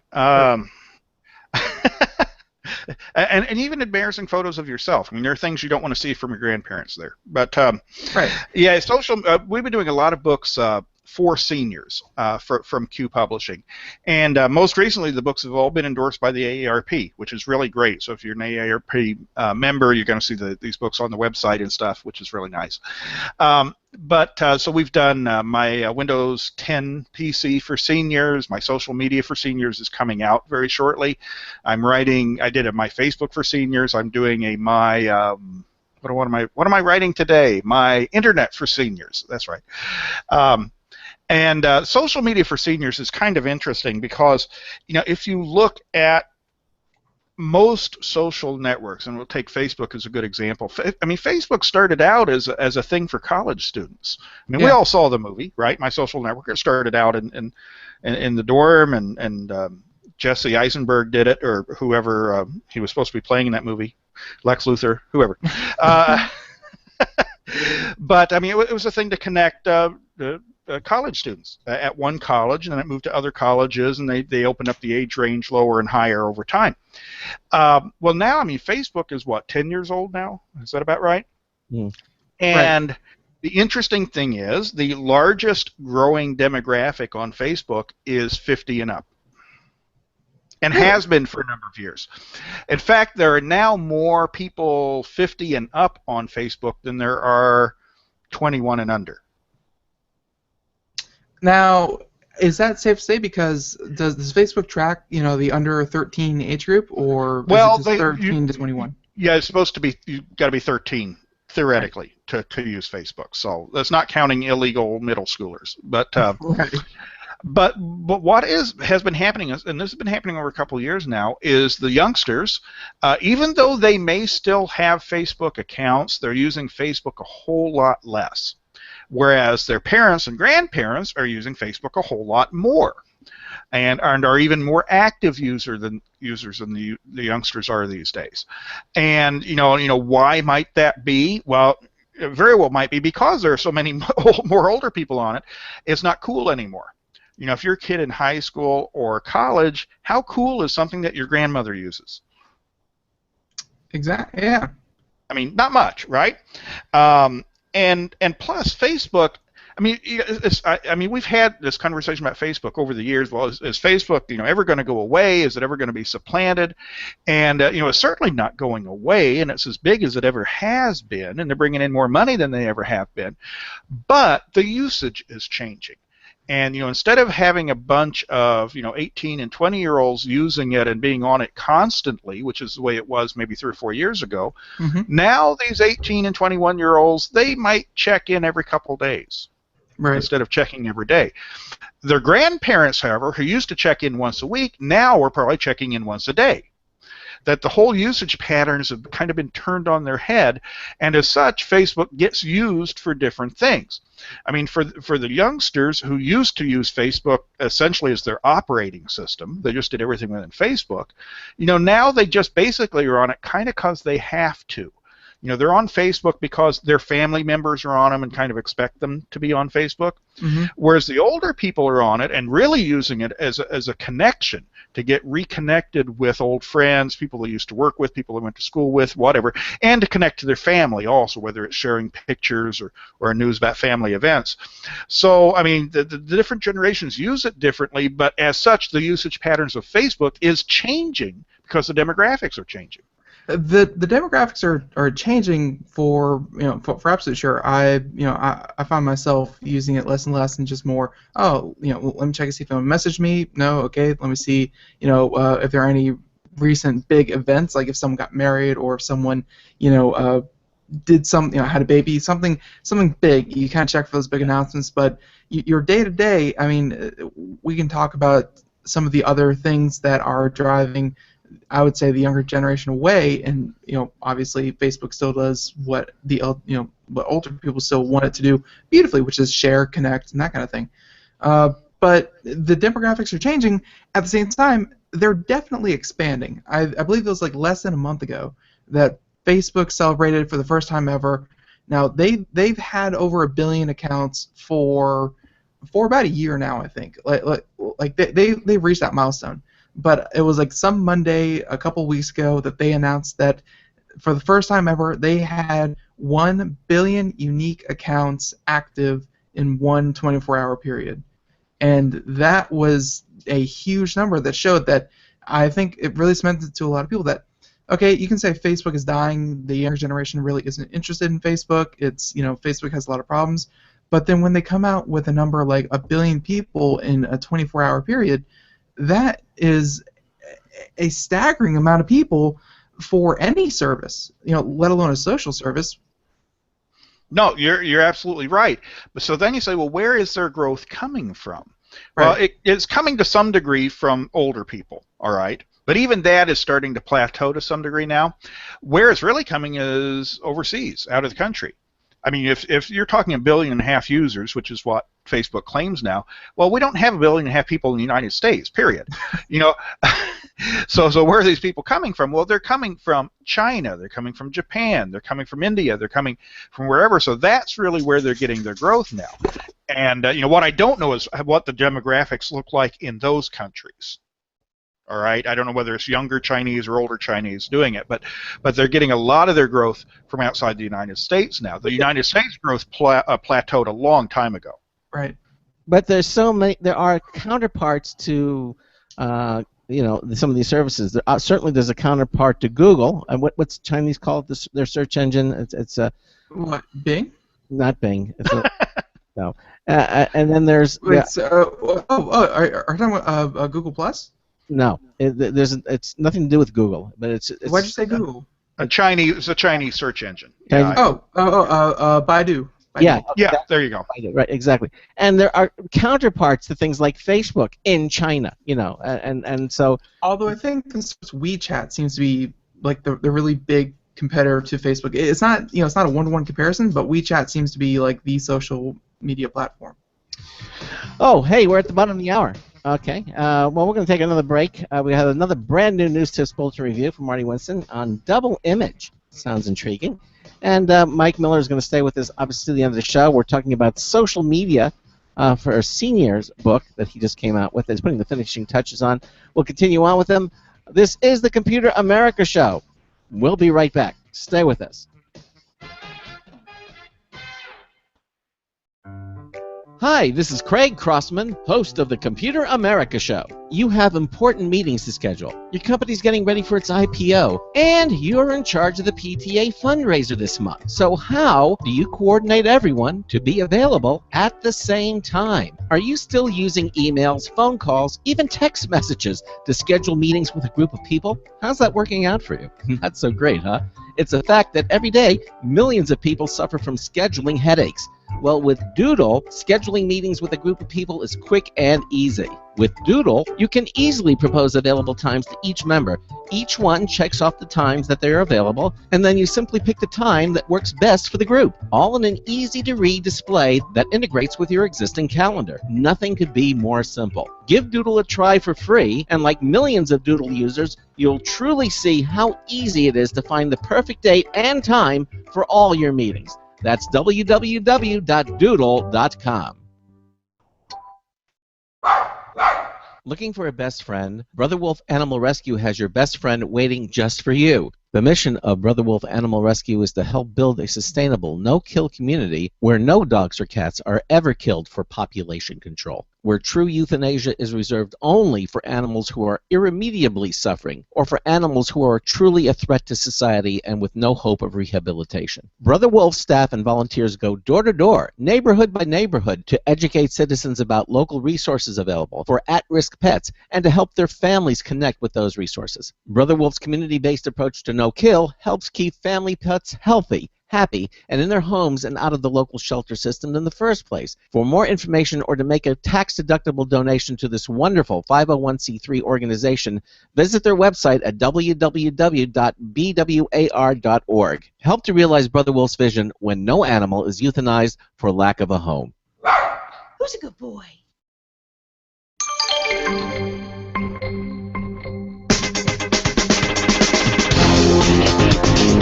It was a booty so big it needed backup lights and a warning beeper. Oh, hi, it's Marty Winston with a news tips bulletin review for Computer America. This time, Double Image 7.0.50. whenever we need to make sure that one of our external drives has a doppelganger copy of selected folders from a production drive and prevent copying older files over newer ones, we turn to Double Image. Its new 7.0.50 release helps its Windows 10 compatibility and more. Some of its operations with network drives, for example, are better. With directly attached drives, native Windows files are saved the same way, so they're immediately available without any restore process. That's a handy way to update the notebook when it's time to hit the road. Once we define and save a backup session profile, we can run it manually anytime or schedule it to run invisibly and automatically. Bottom line, Double Image software replicates and never aggravates. Marty Winston, News Tips Bulletin for Computer America. Thank you, Marty Winston, for that News Tip Bulletin review. Brand new one. That was a funny intro. It was the funny intro. And yeah, so that was a brand new one. In case you didn't catch the intro of that one or any part of that, don't even worry about going back to the archives, which you could. But instead, you can just wait for tomorrow or all this week. In the first and second hour, we'll be running new or those same ones, and then new ones next week, but those same ones all week. So look forward to hearing those over and over and over and over and over again. So. But we are here. We are in our last half hour with Michael Miller, and we are talking about social media for he was actually working on my social media for seniors, and so far we're getting heavy into Facebook, and just kind of talking about where the growth is coming from, and how definitely seniors do tend to be the one that are finding it more engaging. Now, be it that hey, young people are just kind of they've had it for a while and they're bored with it, so they're moving on. Older people may just be discovering it for the first time and have more stuff to do on it. Or maybe they're having fun beating all of their kids' high scores and all the little games that are on Facebook. This is up to debate. But definitely we're seeing some growth from overseas for Facebook and that kind of thing. But the platform, obviously viable. People use it. A lot of people use it. Everyone's there. With over 1.5 billion users, it's a safe bet that if you join Facebook, there's going to be someone to talk to. So Facebook has at least solidified itself for now to be a cornerstone of social media.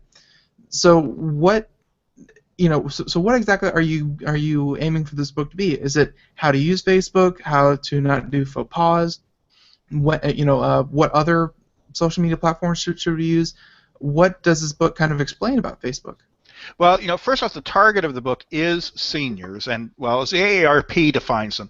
Interestingly, the AARP does not like the word seniors. So even though we have the word seniors in the title, I can't use it anywhere else in the book. Why don't you like it? They have not told me why, other than they're adamant to not use the word seniors, to always use the phrase, people 55 and older, or 50 and older, because that's where their membership starts. What used to be called the American Association for Retired People, that acronym is no longer valid. It's now just AARP. They really have more than just retired people. On the memberships. I mean, when you turn 50, you start getting their mailings. In fact, you start getting their mailings at 49, and then they just harass you until you spend the $40 a year to become a member. But and it's worth it because they're nice people, and they sell my books. So they won't give me a free membership, by the way. I've had. No, but it's worth it.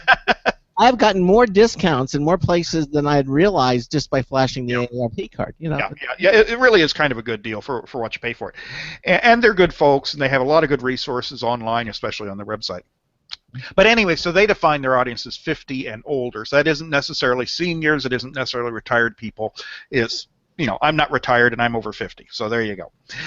So anyway, so the audience for the book is people 50 and older. It's definitely a different generation than the younger people using Facebook or all social media. I mean, the book covers all social media. Now, we focus a lot on Facebook because that's the social network most used by people in that age range. I mean, there are really 4 social networks, 4 social media used by people over 50. The 4, I think I put 6 in the book. The biggest one, far and away, is Facebook, and that's used by 80-odd% of people over 50 who are online. Number 2 and number 3, with about the same numbers, and much smaller, maybe a quarter of the size of Facebook in terms of usage, are Pinterest and LinkedIn.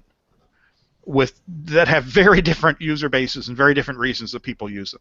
Pinterest is more female-based, more non-technical. LinkedIn obviously is more business-oriented. Whether you're looking for a job, although people in their 50s hopefully aren't looking for a job, or just trying to connect with people in your industry or whatnot, that they're using LinkedIn for that. Past that, and again, much smaller percentages. After that, you're looking at Twitter, very, very small, and you're looking at Instagram, very, very small. In fact, they almost weren't worth including in the book in terms of numbers. But people who are going online are using Facebook, and they're mainly using Facebook to reconnect with people.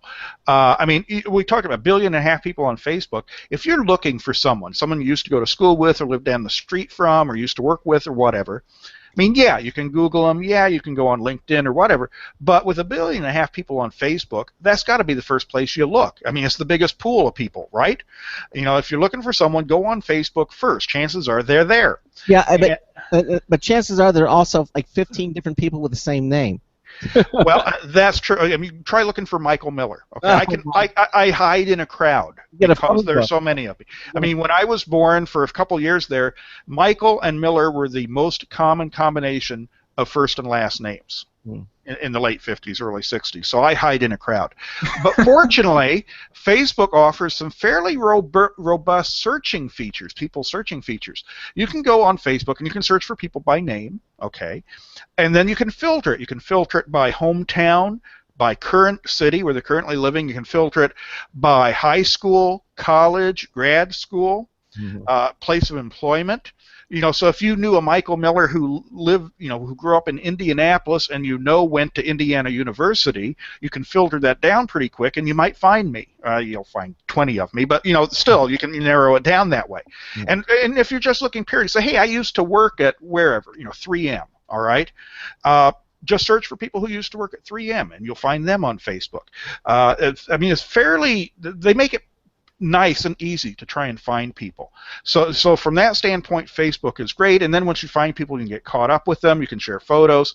Certainly for family members, that rare family member who is not on Facebook, I've just started to ignore these days. We share all our family pictures on Facebook. We don't have to send out 20 emails or have a separate blog or whatnot.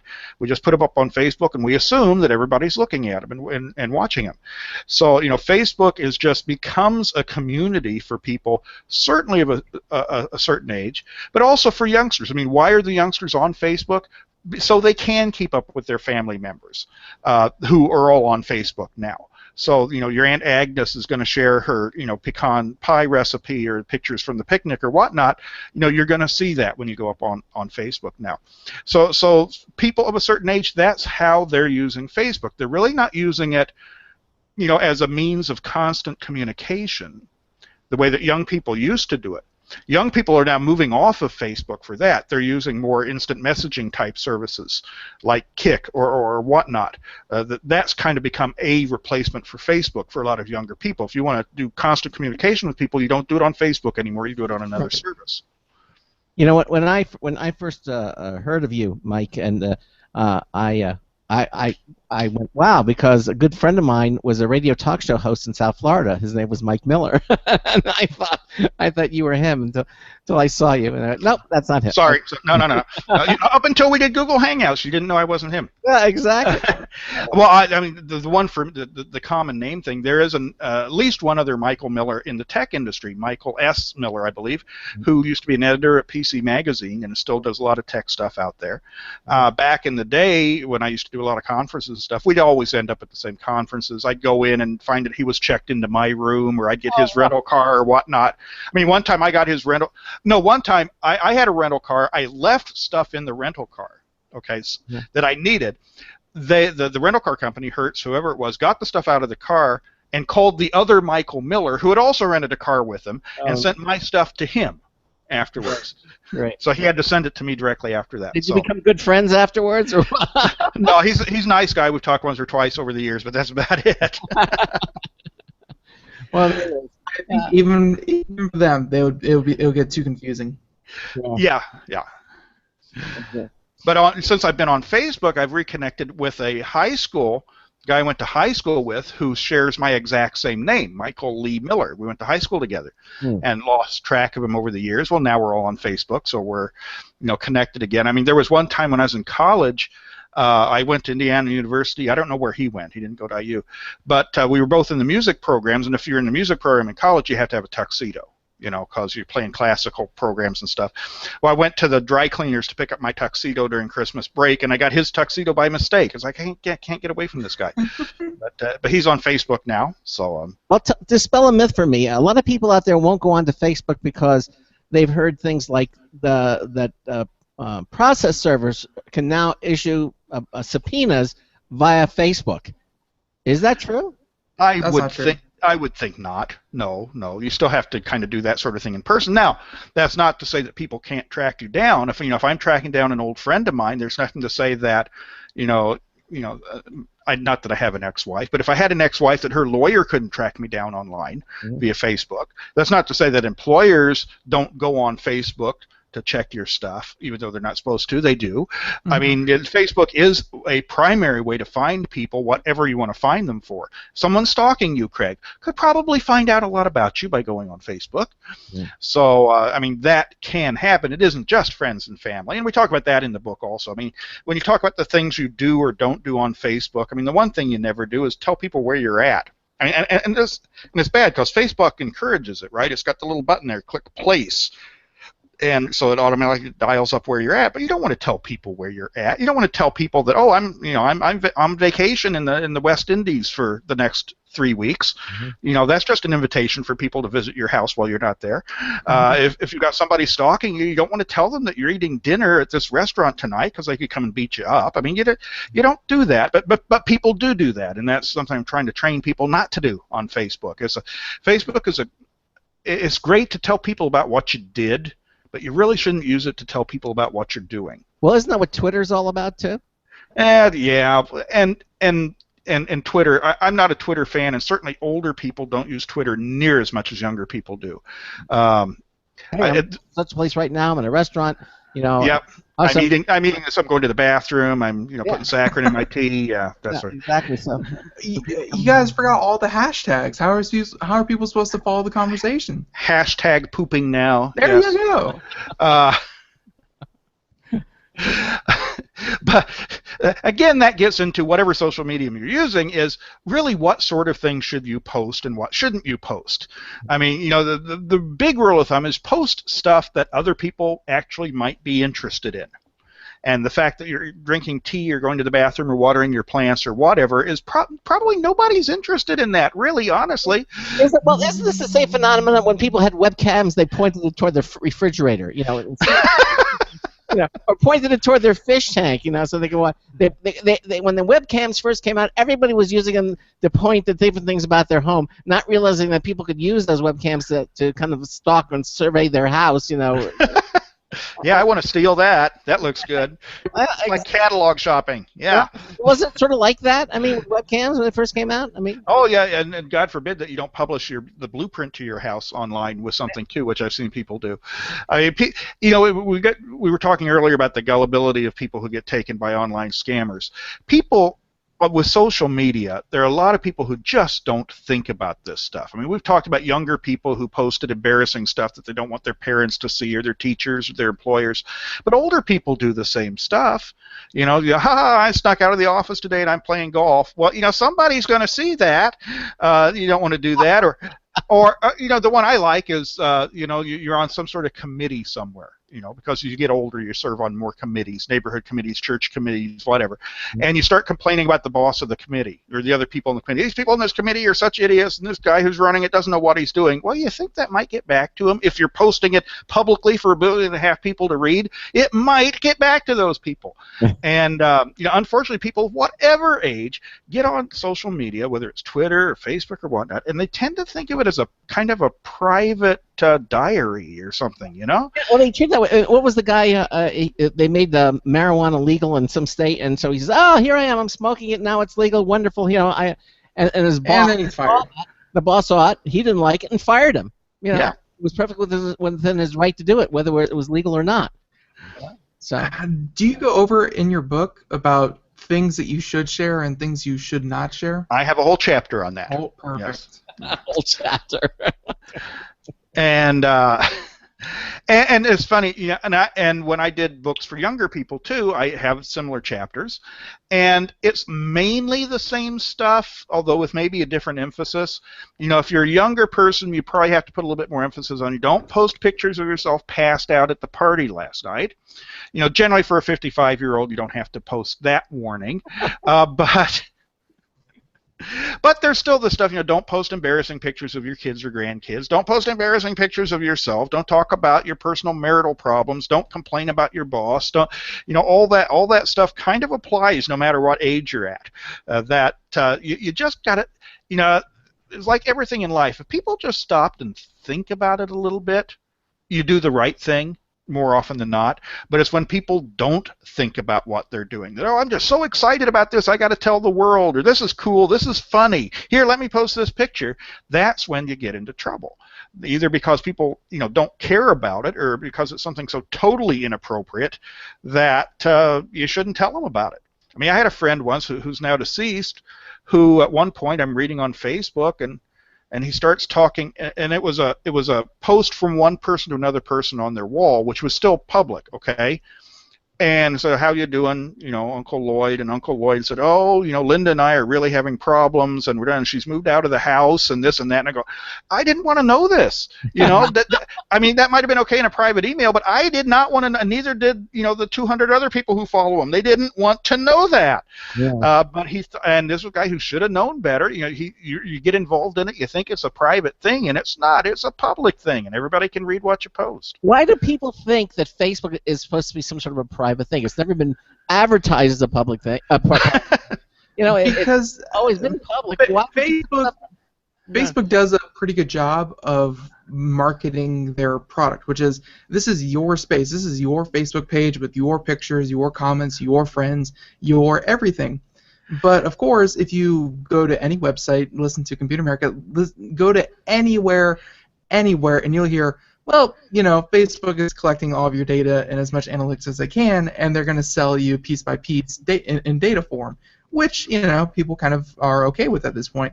But they still think, this is my Facebook. I can write what I want to my friends, and no one else will see it because this is my space. You know, not my space, but this is my Facebook.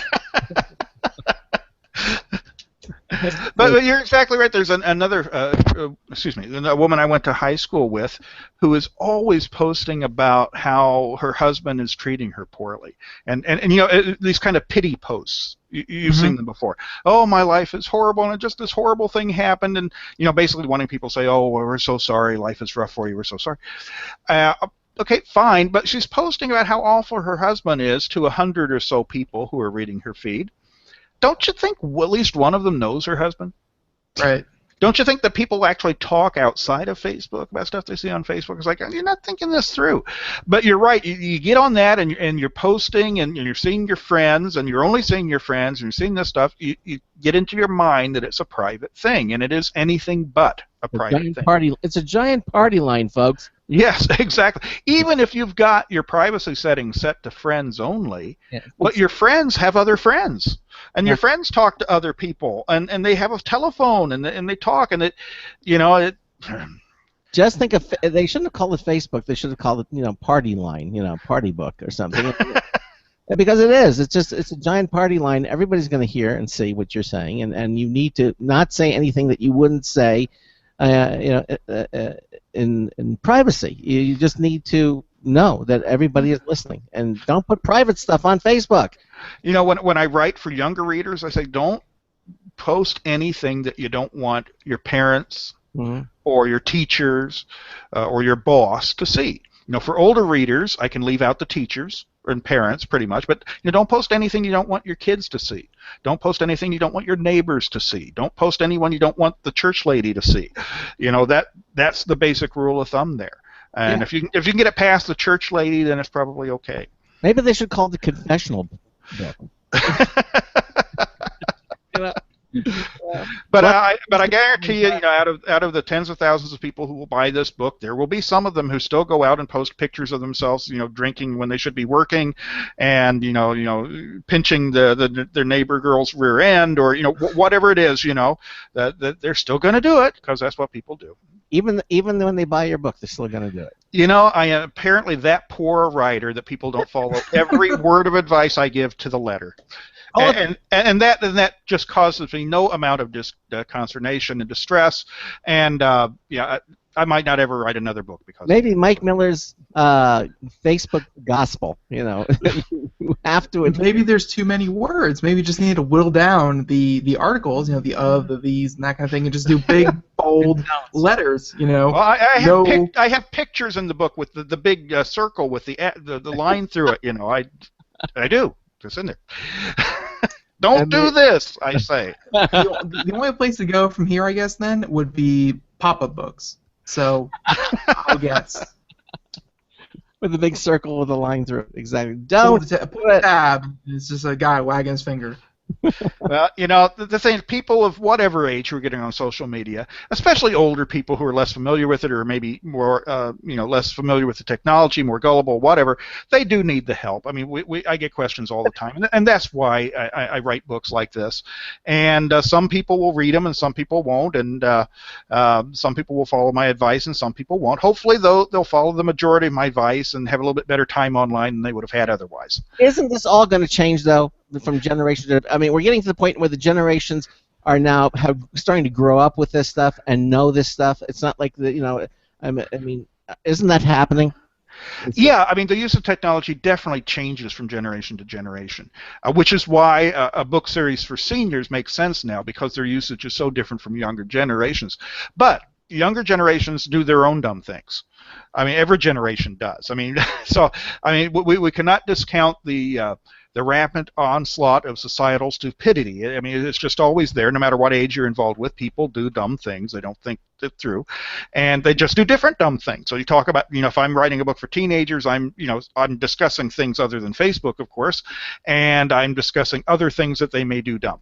So, no matter how confident you are with something, no matter how comfortable you are with something, we're all still human beings, and we all still behave like human beings. Maybe that's what law enforcement agencies rely on. They do. I mean, smart. It's a lot easier to catch the dumb crooks than it is the smart ones. Yeah. It's the low-hanging fruit sort of thing again, right? They're going to go after the guy who actually, posted a picture of himself robbing a house on Facebook or on Twitter, or left his phone behind. I've read about that happening before. They left their phone behind at the house they robbed. So you go after the low-hanging fruit. Yeah. Hopefully, the gene pool will weed them out at some point in time, but you just never know. No, it's weird. It's either dumb. It's either people who commit crimes are dumb, or people who, or smart people generally don't commit crimes that they get caught on. I don't know. There's some kind of correlation there where. Well, what it is dumb people get caught more often.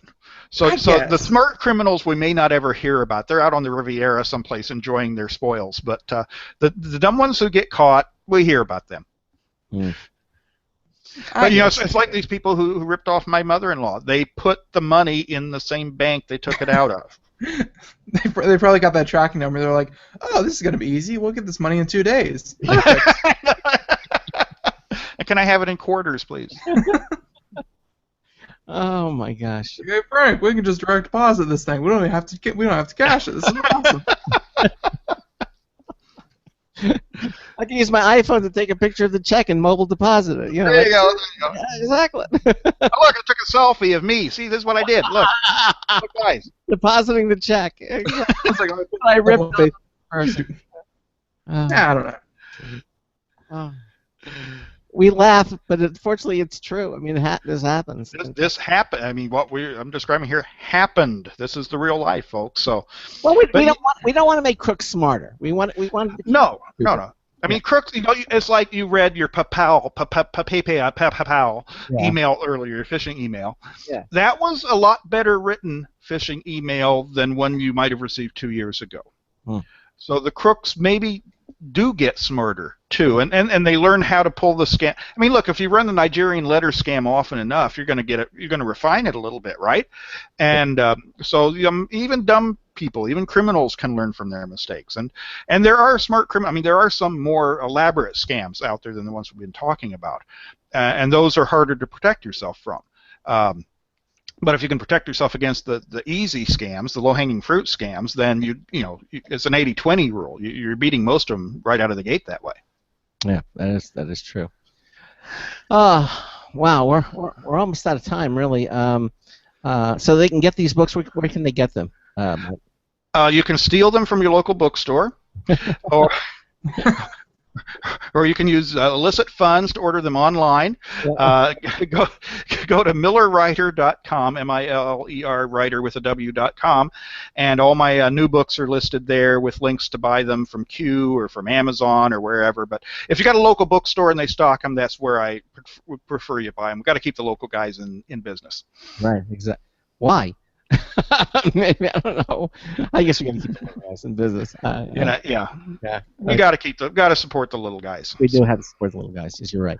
And there are some very good independent bookshops that are still out there that never got ran out of business, and they're still there, and I love them. That's good. All right. Well, listen, Mike. We're pretty much the show is over, and again, I want to thank you for being with us here on our new daytime schedule. Hopefully, it's working out well for you.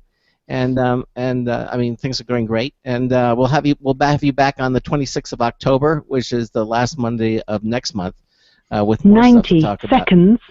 Stay with us, of course, to the end. Coming up on tomorrow's show, in the first hour, we're going to have a company called Real Sonar on the program. They have a product called iBobber that allows you to use your smartphone to find fish. Okay. Well, do you have to have a waterproof smartphone? No, definitely. No, but you have to have no Cupid account. So.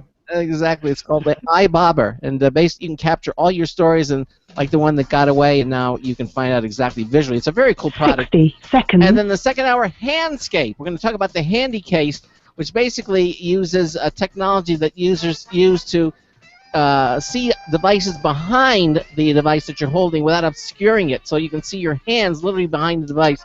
It's a very cool effect. And with your smartphone, with your tablets, we're going to have the company's CEO on the show again from Handcase in the second hour, talking about Handscape, calling about the Handy Case. Again, thank you all so much for being with us here on today's show, and Ben and I will see you same time, same channel tomorrow afternoon. So until tomorrow afternoon, this is Craig Crossman hoping that your hard disk never becomes floppy. We'll see you tomorrow afternoon. Bye, everyone. 10 seconds.